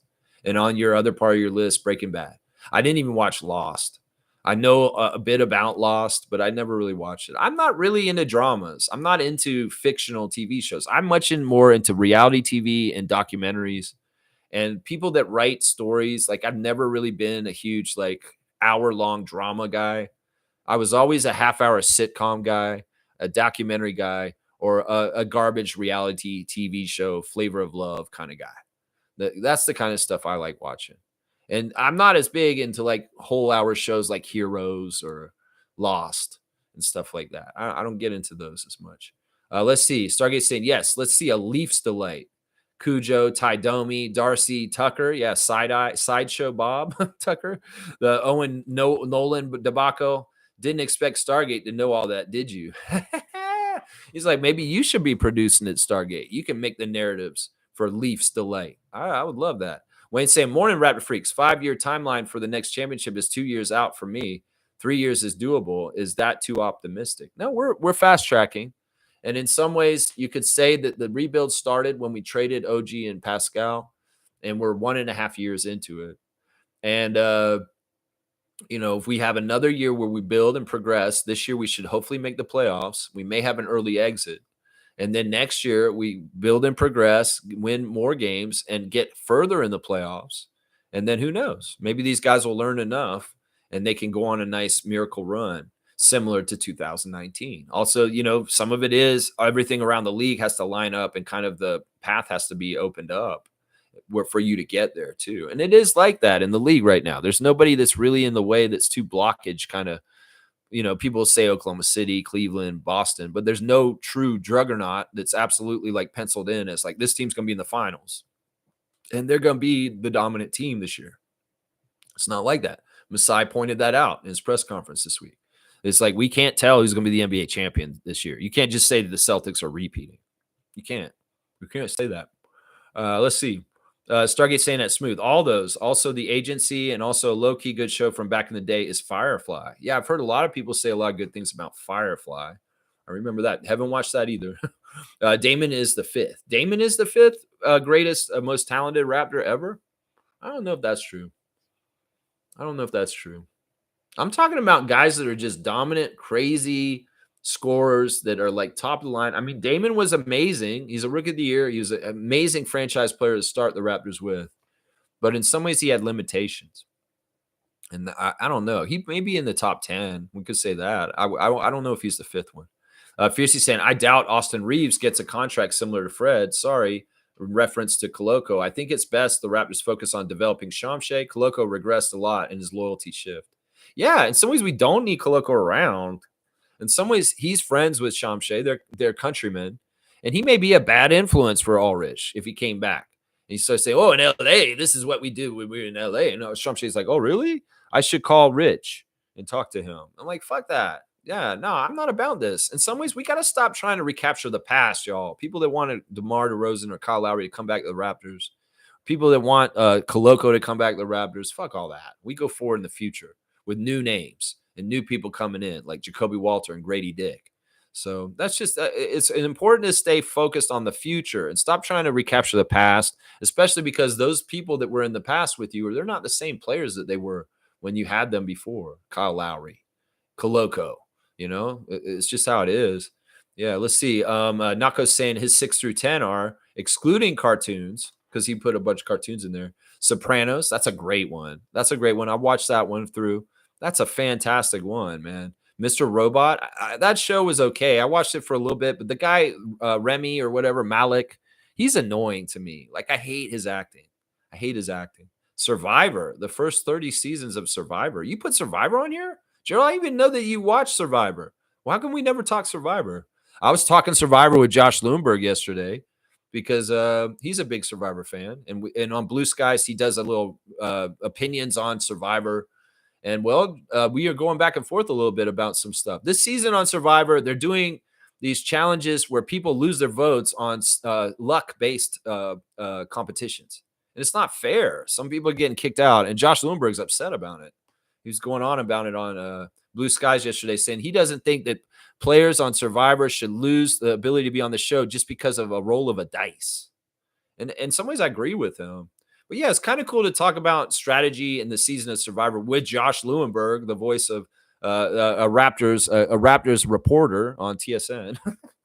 It's cool. I'm trying to make bonds with people in different ways. Blake Murphy, Eric Smith, Josh Lewinberg, reaching out to them on social media and interacting with them. It's fun. It's nice. It's good. We share an interest. Survivor. That's right. You like Twilight Zone? Twilight Zone original, like old school with Rod Serling? Ooh, good stuff. There was the newer show and the movie. The movie was whoa. The movie had some tragic shit happen while they were filming it. And then also Better Call Saul. Yeah, we're gonna watch that. And I don't think I watched the whole thing of Better Call Saul. So I think I watched the first couple seasons, but I lost track of Better Call Saul at a certain point. So I'll be watching it for the first time when we get to it after Breaking Bad.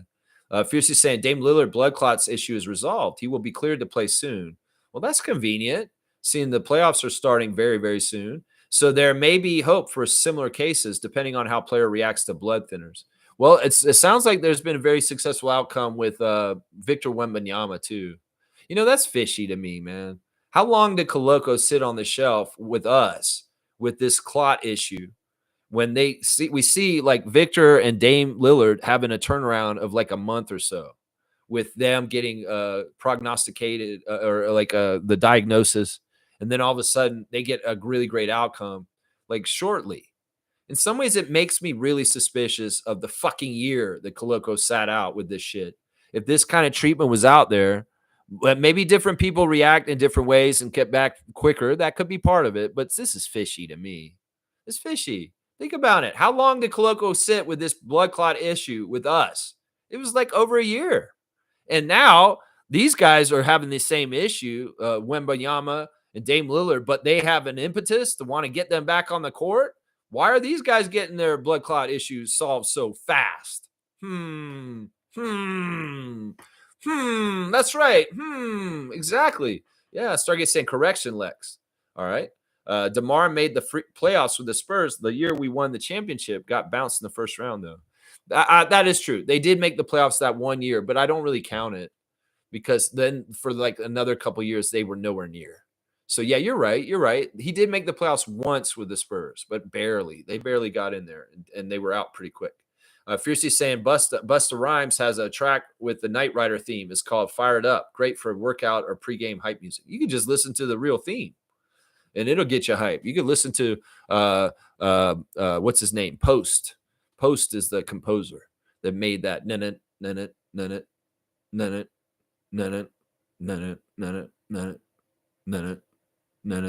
Or you could get Jean Hama and get the Miami Vice theme.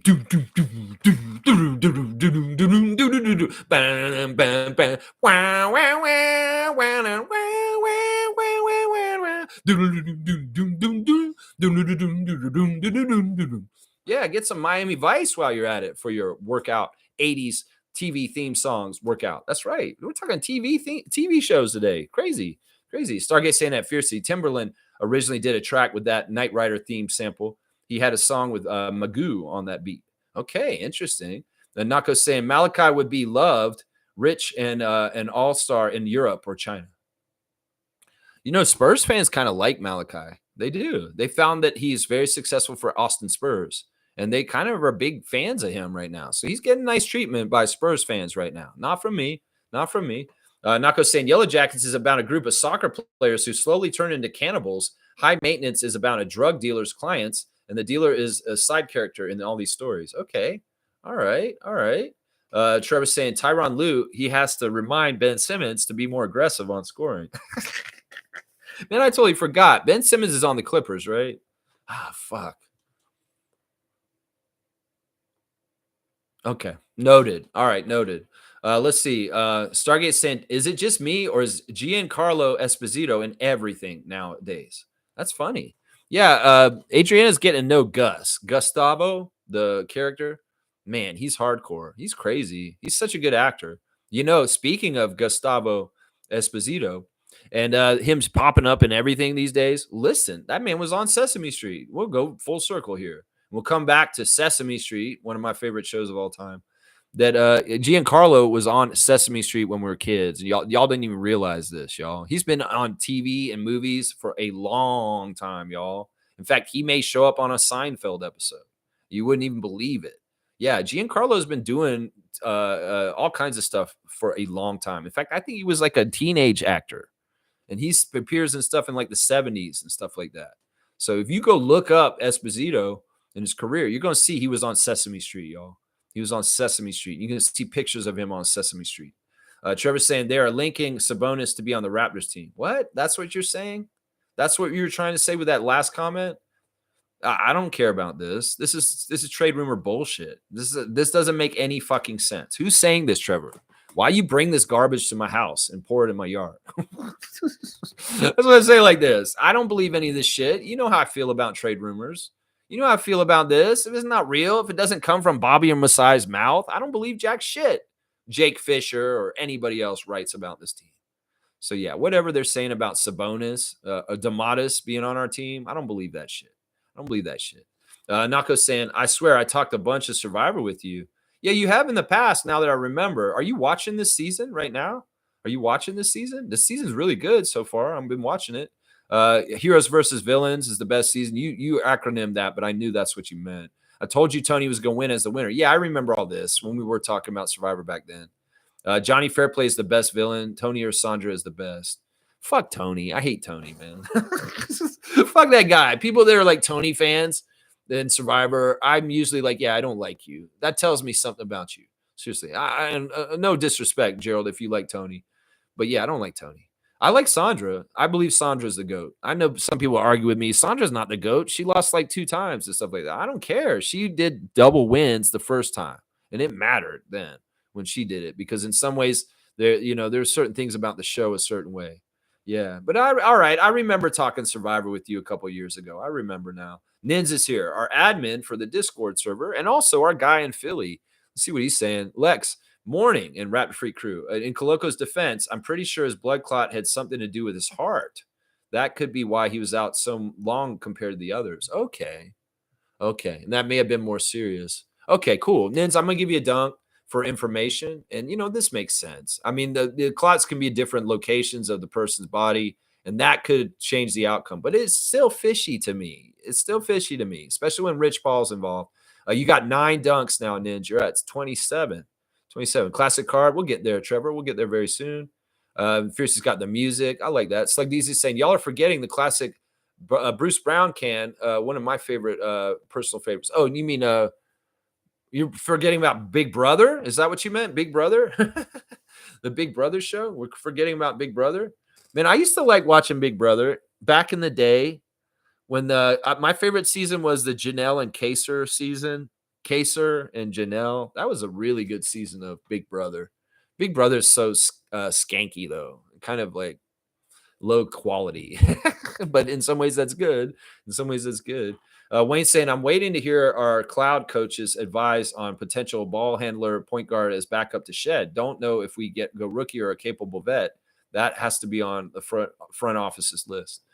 Well, I think that this is what's going to happen. I think we're going to carry 2 point guards next year, and that's it. I don't even know if we'll have a point guard prospect coming up. In some ways, you don't need to get one. We could draft one in the second round in the 39th pick.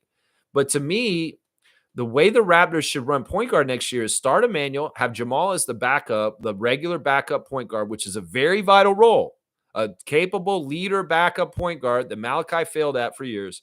Jamal is that already in his first year. Now, after that, for depth at point guard, you don't necessarily need to fill a roster spot. You could have Scotty, RJ, Brandon. You could have any of these other guys be surrogate point guards. And in fact, the luxury of having Roden and Lawson on this team, both of those guys could be the third point guard also in calls. So if you want to have a streamlined roster where you don't have to have 3 point guards, you could do this with the Raptors because you have Scotty. And in some ways, Scotty is the third point guard. And if it's not him, it's RJ, or maybe it's Brandon. I'm just saying. That's a possibility for the Raptors with their roster management next year. That in some ways it's not totally essential that they get a third point guard for their team next year. They could run it like they did this year. You know, Davion was there to help just in case Jamal didn't come along very fast. So Jamal came very fast, and Davion was able to go to Miami, and that was that. So the other thing you can do as a backup plan emergency is have a really good backup point guard on the 905 level that you can call up just in case. That's a classic point guard also. So I don't know. Will the Raptors draft a big with their lottery pick and pick a point guard in the second round? Maybe not. Maybe they'll get the most talented player in the second round and they don't draft a point guard at all this summer. And they do what I just said as far as their point guard depth because they could get away with this. That's what they're kind of showing overtures of. RJ is going to be more of a playmaker. He may actually be more of a ball handler and a point guard at times next year. So that's what I'm thinking might happen right there, Wayne. Trevor's saying Nick's going to get put out in the first round. Detroit, you going to do it? All right, let's go, Dennis Schroeder. That's right. Let's go. Fiercely saying we have Yaka. We don't need Sabonis. Yeah, that don't make no sense. I'm a girly. I like Dynasty, Falcon Crest, Dallas, Moonlighting. Scarecrow and Mrs. King. See, there's Scarecrow and Mrs. King. I mentioned that earlier. MJ's all about the romantic detective series with the male and female leads. Sybil Shepherd, Bruce Willis. Some walk by light, some by day, moonlighting strangers who just met on the way, who just met on the way. Do a little bit of Al Jarreau, impersonation on the Rapper Free channel this morning. I hope y'all like that. I think that my key was pretty good right there. Who just met on the way? Who just met on the way? And that booger guy was on that show, Curtis Armstrong from Revenge of the Nerds. That's right. Yeah, Moonlighting. That was a good show. Some very feisty conversations between Bruce Willis and Sybil Shepherd on that show. Yeah, that was a good show. Dallas, dun dun dun dun dun dun dun dun dun dun dun. Dynasty with Joan Collins, Alexis. Woo! The cat fights on Dynasty, MJ. Fighting over couches all over the living room, in that 80s living room. Linda Evans, come here. I need to get your hair, bitch. Rip you all around the place. Yeah, Falcon Crest. Okay, I see your genre. Here, Fiercely. That's right. Stargate saying Giancarlo was great as Mookie and Do the Right Thing and Big Brother Almighty in School Days. That's the other thing. That's right. I forget about his linkages to Spike Lee and being in some of those Spike Lee movies. If you see him in Do the Right Thing, you don't even realize that's Gus from Breaking Bad. You don't even realize that's him. You're like, holy shit, that is him. He's such a good actor. In fact, that's one of the things rewatching Breaking Bad has reminded me. Not only is Bryan Cranston and Bob Odenkirk absolutely top-notch actors. The guy who plays Mike is a top-notch actor. Gustavo is a top-notch actor. Even Aaron Paul in his goofy-ass Jesse Pinkman role is so annoying. He's a really good actor in this show, too. You know, they really got some really top performances from people like Anna Gunn playing Skylar and Dean Norris playing Hank. You know, it's amazing. The performance RJ, who plays Walter Jr., just top-notch cast, amazing acting jobs by so many different people. And Gustavo, Giancarlo, woo, amazing actor, amazing actor, so good. Yeah, Nako's saying haven't watched since the season after Winners at War. There's a bunch of Survivor that I should watch, but it's a daunting watch. Yeah, I mean, it's up to you, man. This season's been pretty good. There's a girl from Toronto that we're rooting for right now. She's Guyanese, and her name's Camilla. And she's got the best alliance right now on the download. Nobody knows about it, though. But yeah, Camilla is awesome. She's really smart, and I'm rooting for our Canadian girl to win. We've had a couple of Canadian women win Survivor in the last couple of years with Erica. And then what was the other girl's name? Man, she was awesome. She was from like Durham region. She's from Durham. Forget what her name is, but man, they were awesome. It's really cool. Canadians do really good on Survivor. There'll be like only one Canadian on the cast and they win. It's because we're really smart. We're smart people. We know what we're doing here. Let's see. Let's keep going in the chat. Wayne saying Sabonis story is just Raptors Digest with his over-exaggerated storyline based on obscure resources or sources. Okay, Raptors Digest is where that came from. Trevor, why are you bringing that in here? I'm gonna Matumbo this. No, Trevor. No. Get that garbage out of here, Jack Armstrong. That's right. Stargate saying Dallas has one of the most iconic theme songs in TV history. Yeah, you heard me hit a couple bars of it there. Yeah. Jacoby 2. All right, Jacoby 2. I like that. Jacoby 2. Let's see. Tristan, thank you. Fiercey saying Jamal is tough, fire. Leadership skills, draws charges, great passer, excellent defender. Yeah, that's right. What Tristan's saying, Jacoby can be backup point guard too. That's exactly right. He could bring the ball up and do that kind of stuff too. AJ Lawson is a little risky, but he can do it. And Jared Roden can do it too. That's what I'm saying. In some ways, maybe we don't need to use a roster spot on a third point guard. We may not need to. Even Garrett Temple, if he's hanging around and being that utility guy, he's done point for us in weird places too. I mean, they're not totally ideal, but it is what it is. Nako saying, I'm convinced Sacramento didn't know how to use Davion. He was pretty good in the play-in. Yeah, he was a bad fit there. And in some ways, it's De'Aaron Fox's fault. De'Aaron Fox was too front and center and all kinds of things at that time. And Davion Mitchell suffered for it. And, yeah, that's part of it. He wasn't the right fit there. He was a better fit in Toronto, and he's an even better fit in Miami, apparently. Yeah, Ninja's saying, did you already read the scores for the Tuesday trivia? Yeah, I mean, if you want, I'll post the scores for Tuesday trivia, on this chat afterwards, so you can see where we're at. You're moving up, Ninja. You're moving up. You were late to the game, but you've had very strong showings when we've done the trivia, so you're moving up in the trivia standings.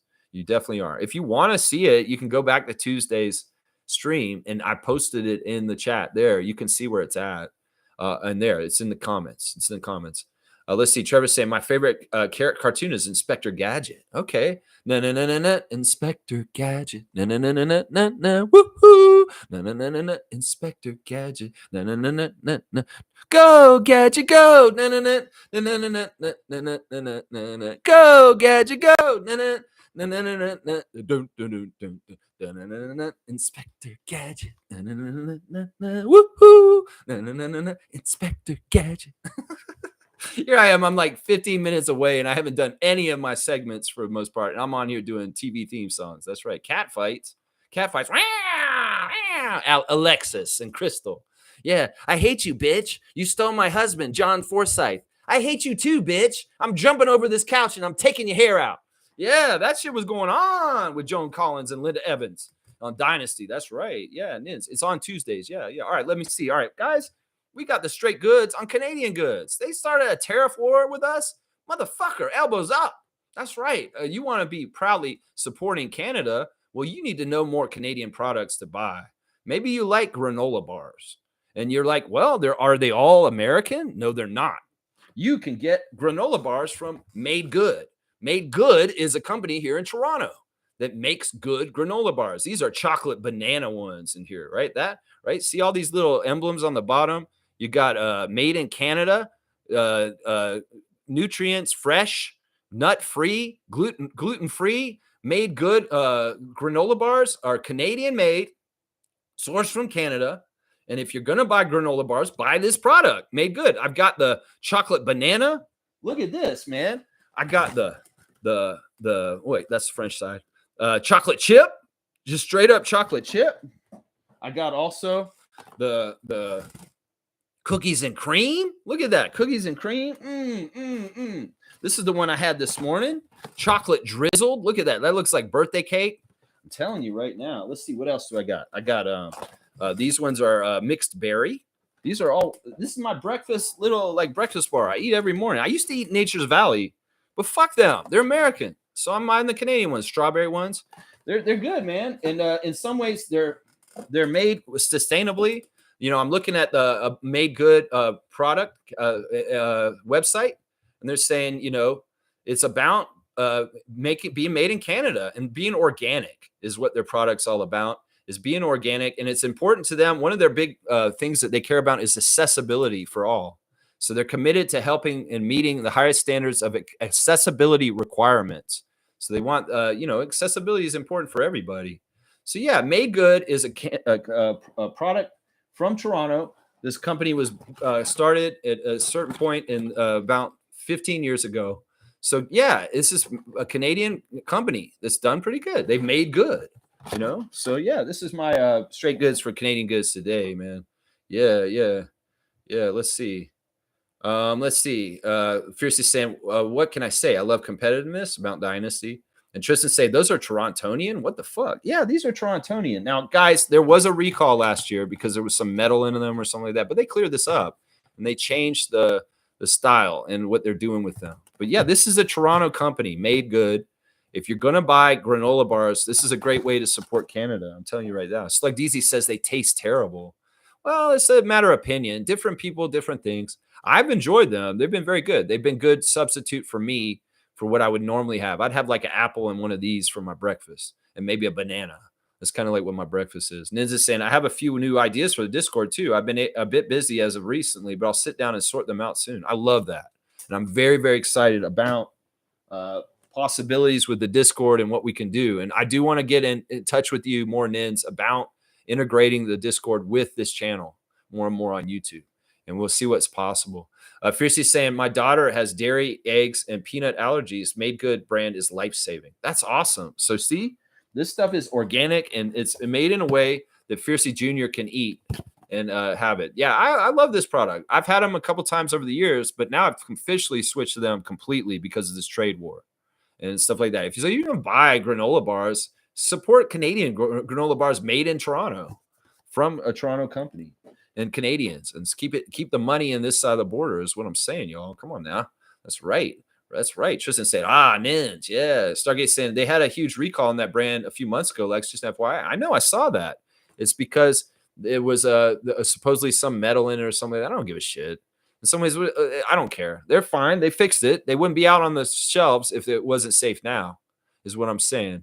And the other thing I will say about that is, you know, Canada has a much better Food and Drug Administration than the United States.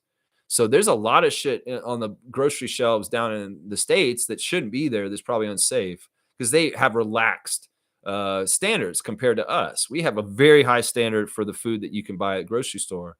And, you know, the FDA in the States, they allow all kinds of shit that we wouldn't up here. So just understand that. Usually our administration for this kind of oversight is much stronger. In some ways, it was that way with the banks. So our banks didn't fail up here like they did down there.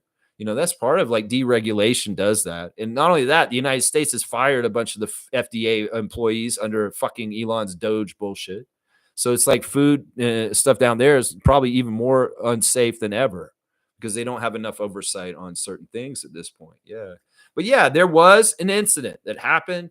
There was a recall in December of last year on Made Good because there was a little bit of metal in some of the bars that got messed in there, I guess, in the production or something like that.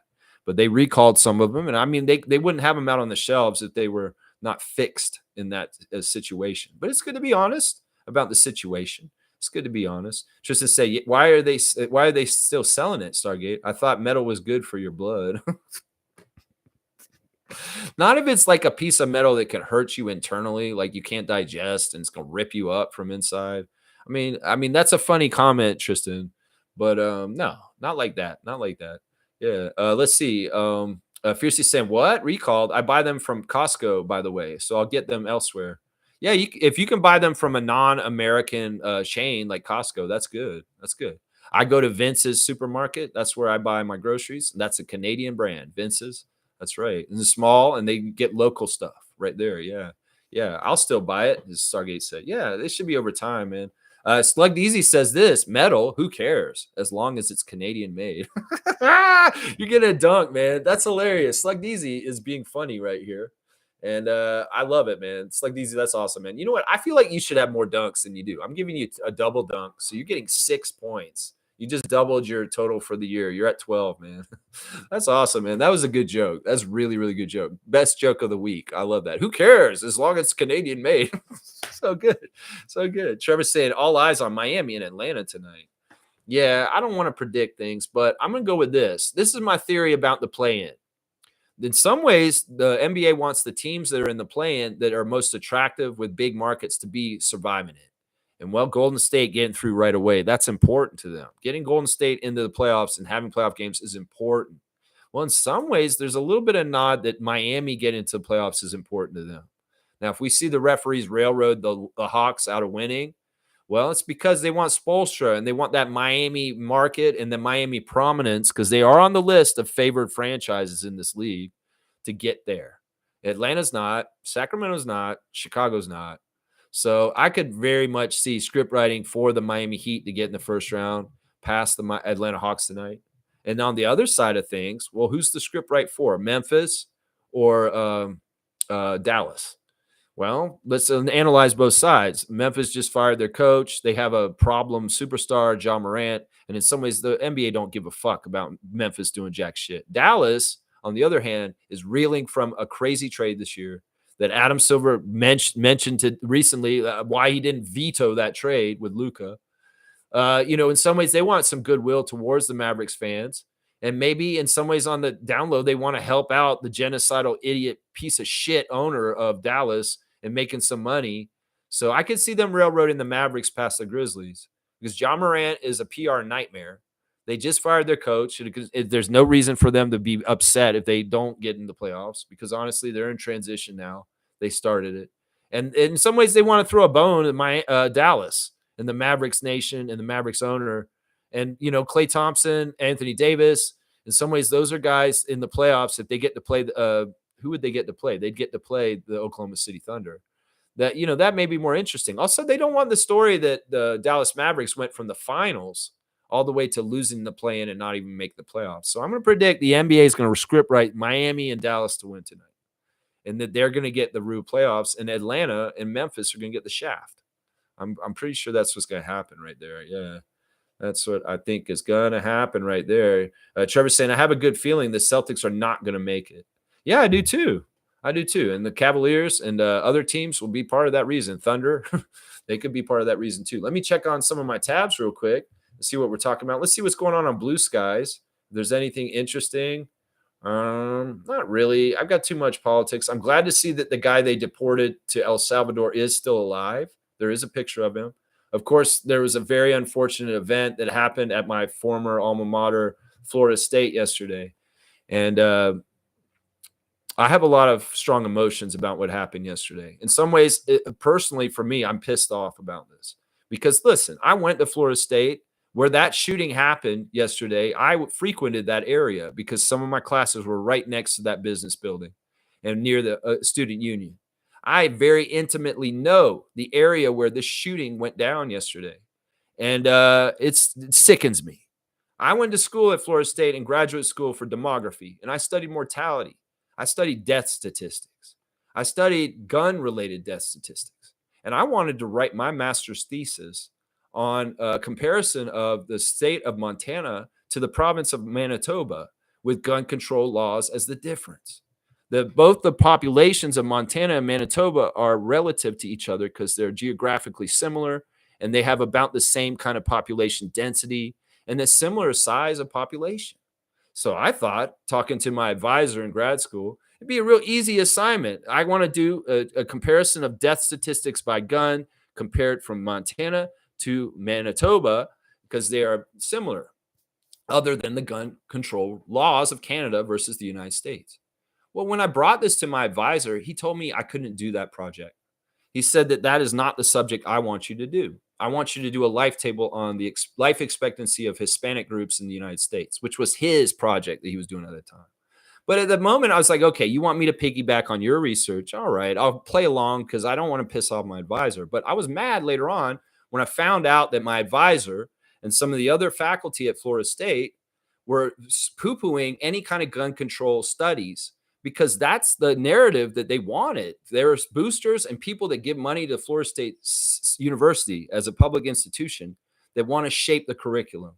And they have certain professors at Florida State that are anti-gun control. In fact, there's this one guy named Jeff, who was a criminology professor that wrote a book about good guy with a gun theory, that more good guys with a gun will stop these kind of shootings that are happening in the United States. This is absolute horse crap. That's absolute horse crap. The reason why guns are out of control in the United States is the prevalence of guns. This amount of them. You have more guns, you're going to have more shootings. It doesn't matter how you think that people are lawful citizens and everybody should have a gun. Bullshit. It's if you have more guns, you're going to have more shootings. But they don't want that. They don't want that narrative put out by Florida State University. They want the narrative to be good guy with a gun works and everybody should be packing. Well, you get what you get, Florida State. You employ university professors that poo-poo gun control research and are for the good guy with a gun theory. Well, this is sad and tragic that it turns around and it looks like this on your own campus like this. But I'm going to tell you right now, this situation that happened to Florida State is brought upon themselves indirectly by faculty and curriculum decisions like this. I look back on how they treated me about my project and what I wanted to do with my master's thesis about gun control in Manitoba and Montana. And I think, yeah, you motherfuckers, you get what you get. It's sad, it's tragic, and it's fucked up, and it should never happen. And gun control laws in the United States have been broken for the longest ass time. But they ain't going to do anything about it because it's just get used to it. This is the way of life. Donald Trump basically saying this is sad and tragic that these things happen, but they will continue to happen because that we're not going to do anything about them. We're not going to do a jack shit about them. So, yeah, a personal note for me and my personal connection with Florida State as a Seminole, just like Scotty Barnes, it's tragic and sad. But there's my personal take on it from my own personal experience at Florida State when I was a graduate student in the demography department in the building right next to where this shooting happened. It's disgusting, despicable, and awful. Awful, awful, awful. There you go. All right, let me see. All right, let's do the classic card. Classic card of the day. I just had to do a little talk about this. This is a big issue. And, you know, if FSU's canceling all of their athletic events this weekend because of it, and they're commenting with people like Jonathan Isaac coming out and talking about how he feels about it. Jonathan Isaac, you're on the wrong side of history. And for you to comment about the shooting at Florida State, it comes through so shallowly insincere is what I'm going to say right there. Yeah. Let's see. Trevor's saying, Lex, Babylon is falling. It is going down faster than we think. Yeah. I mean, I'm not going to disagree with you on that. And I know that there's a lot of songs that sing about this. And yeah, in some ways, this is what's happening. All right, guys, here's the classic card of the day. First person to write in the full name answer of the classic card will get the classic card points. Let's see if Smooth Brown Man can continue his 5-game winning streak on this. He's gotten it 5 days in a row. Let's see if we can get this one. Here you go. Here's the classic card. This is a little bit tougher. We'll give you guys clues on the first and last name as far as things. I will give you guys some clues, but I'll take a couple of guesses cold right now. That's right. We'll take a couple of guesses cold, but whoever thinks they know who this classic NBA player is, go ahead and write in a name, but make sure you write their full name. Don't write their last name or just their first name. You won't get no points if you half-ass it. I'm just saying. It's the first person to write the full name of this person will get the classic card points. Can you guys see this guy?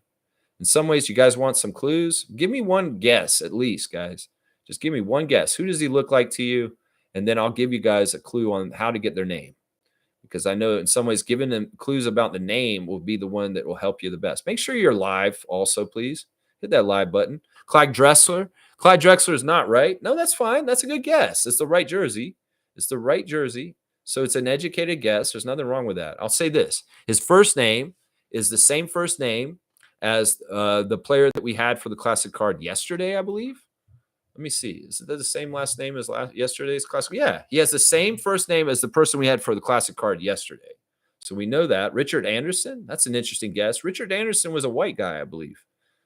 James Robinson, he's got it. Look at that. He got it from just that. James Robinson. Of course, I could have done a good clue for the second name, but Smooth has got his streak intact. It is James Robinson, former Trailblazer, James Robinson. Look at that, man. Smooth Brown Man, undefeated. He is the Ahmad Rashad of this. Yeah, James Robinson is right. Wow, I'm impressed. I'm going to give you 200 for this one because this is a no-name guy. And it's very, very tough. But he got it just from me saying that he had the same first name as the guy yesterday. And he remembered it was James Edwards. So he said James Robinson. There you go. Smooth Brown Man. 6 in a row, man.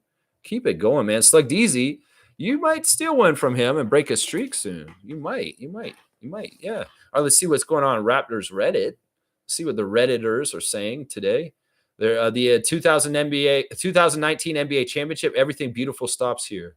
No, that's not true. Come on now. Don't act like that, guys. Don't act like that. Canada's basketball under 19 camp invites include Akeem Olajuwon's 2 sons. Did you guys hear this? Seriously. Olajuwon has 2 sons. Akeem, a former Raptor, and they are at the under 19 Men's national team Canada training camp invitees.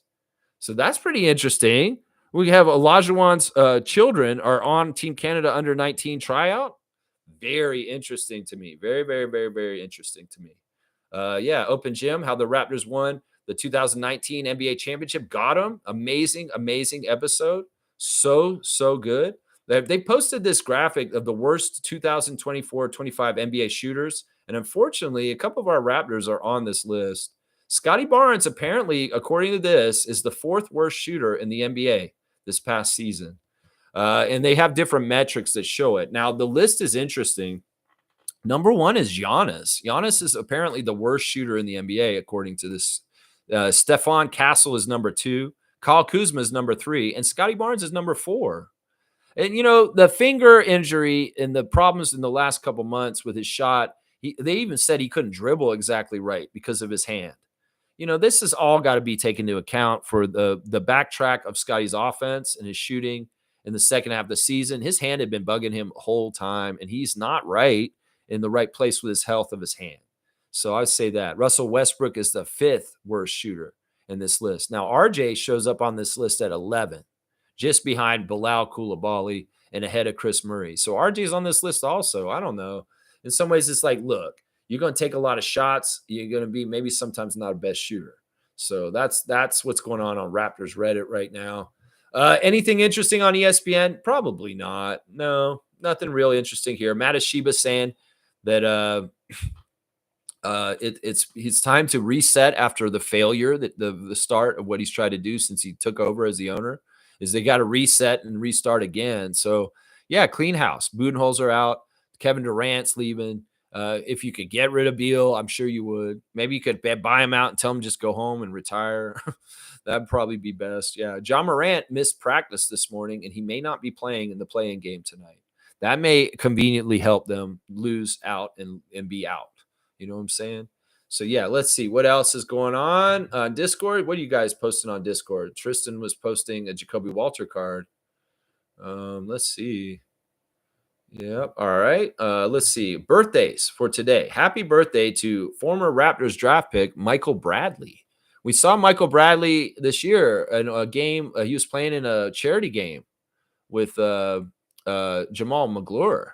And yeah, Michael Bradley's been around Toronto and not really put on blast with the Raptors 30th anniversary, but he's lingering in the shadows around Toronto, like playing in this All-Star or this Pro-Am game or something like that. So happy birthday to Michael Bradley, former Raptors first-round pick. And also happy birthday to Sunyata Gaines, another former Raptor player that played in our history. So a couple birthdays there. Y'all, we're doing the WNBA fantasy. I've got 8 teams in. I need a couple more teams. If you are not in our WNBA league and you want to play WNBA fantasy with us, well, you got to talk to me and get in there if you really want to be in there. Seriously. Yeah, so let's see. Is there anything else I should talk about before I get out of here? No, that's it. Pretty much today, I just wanted to heap a ton of praise on Open Gym for their fantastic 13th season. You guys were top-notch, 10 out of 10 on all the episodes. Genesis, the 2-part Vince Carter episode, the DeMar and Kyle Love Fest, the overview of our playoff history, the overview of our All-Star history, the overview of our championship run. Just fantastic stuff all around. Open Gym, you're the class of what you do. And anybody else who tries to do what you do, they pale in comparison. That is just it right there. They pale in comparison. That's right. That's right. That's what I did. I remember them. I was away, Lex. I was away, Lex. What did it say about my shows? Oh, I'll just rewatch the stream from where I left off. Yeah, you can see what I said there. I didn't know most of your shows. That's the thing. I'm under a rock on a lot of this stuff. Stargate saying just the fact that they have Giannis at 1 tells me all I need to know about the relevance of that list. Well, they're taking certain kinds of stats on that whole thing with that shooters list, and Scotty is 4th. I mean, that's good company to be in. It's like Giannis, Steph Castle, Kyle Kuzma. And then Scotty, the worst 4 shooters in the league this year, apparently. But I mean, I can see that with Scott. Part of it is how many shots he takes and like how many, the percentages are not exactly right with Scott this year. They really weren't.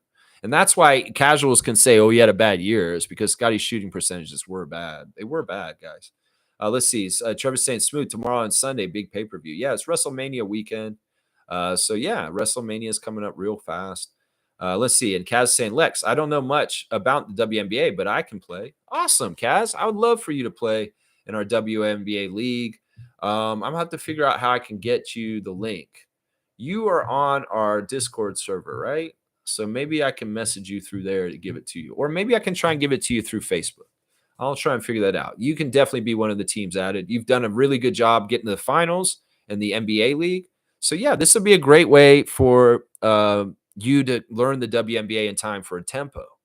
It's a really great way to learn the okay, so you're on both. Yeah, I'll send you a link after the chat sometime this afternoon, and we'll get you in there as one of the WNBA franchises. Only 10 teams in that league. It's a very, very limited room.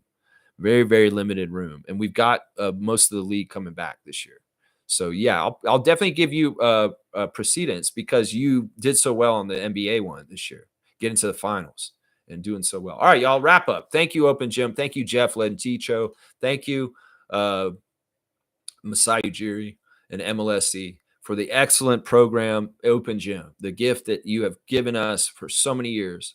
Raptors fans love you guys. For Gotham, a fantastic episode. In my opinion, the greatest Open Gym episode ever dropped yesterday. And if you all have not watched it yet, you need to watch it. And some of y'all that watched it already, you need to watch it again and again because it feels good. It's fun to watch. All right, y'all. Thanks for watching me. We'll be back tomorrow with a Saturday Share the Love Club. I'm not sure who we'll be sharing the love for, but who knows? I'll figure it out, and we'll have it all ready for you at 9:30 a.m. in the morning, Saturday morning. Saturday Share the Love Club. All right, let's go, Raptors. The culture is strong. And a good job, MLSC, Masai Ujiri, and the rest, and bringing respect and dignity to the culture of the Raptors and their history. This 30th anniversary season was tumultuous in some ways. It was ups and downs. It wasn't totally all great, but some of it was fantastically great. The retirement of Vince Carter's jersey was amazing. The amazing alumni coming back and visiting us, and all the great Open Gym episodes this season symbolize that Raptors fans should have a pride in their history of their franchise and the success we've had in the past. Never forget, we are champions as an NBA team, and there are quite a few teams in this league that cannot say that, and we need to be like that. Yeah, Open Gym creators, share the love. There you go. Maybe it's too on the nose with what we did today. It may be somebody slightly different. I'm kind of leaning towards doing a player tomorrow. Maybe we'll do a share the love for one of the rookies tomorrow or something like that after their season. Yeah, maybe we'll do one of the players. Yeah, no sharing the love for Sportsnet. Yeah, no, that's true. That's true.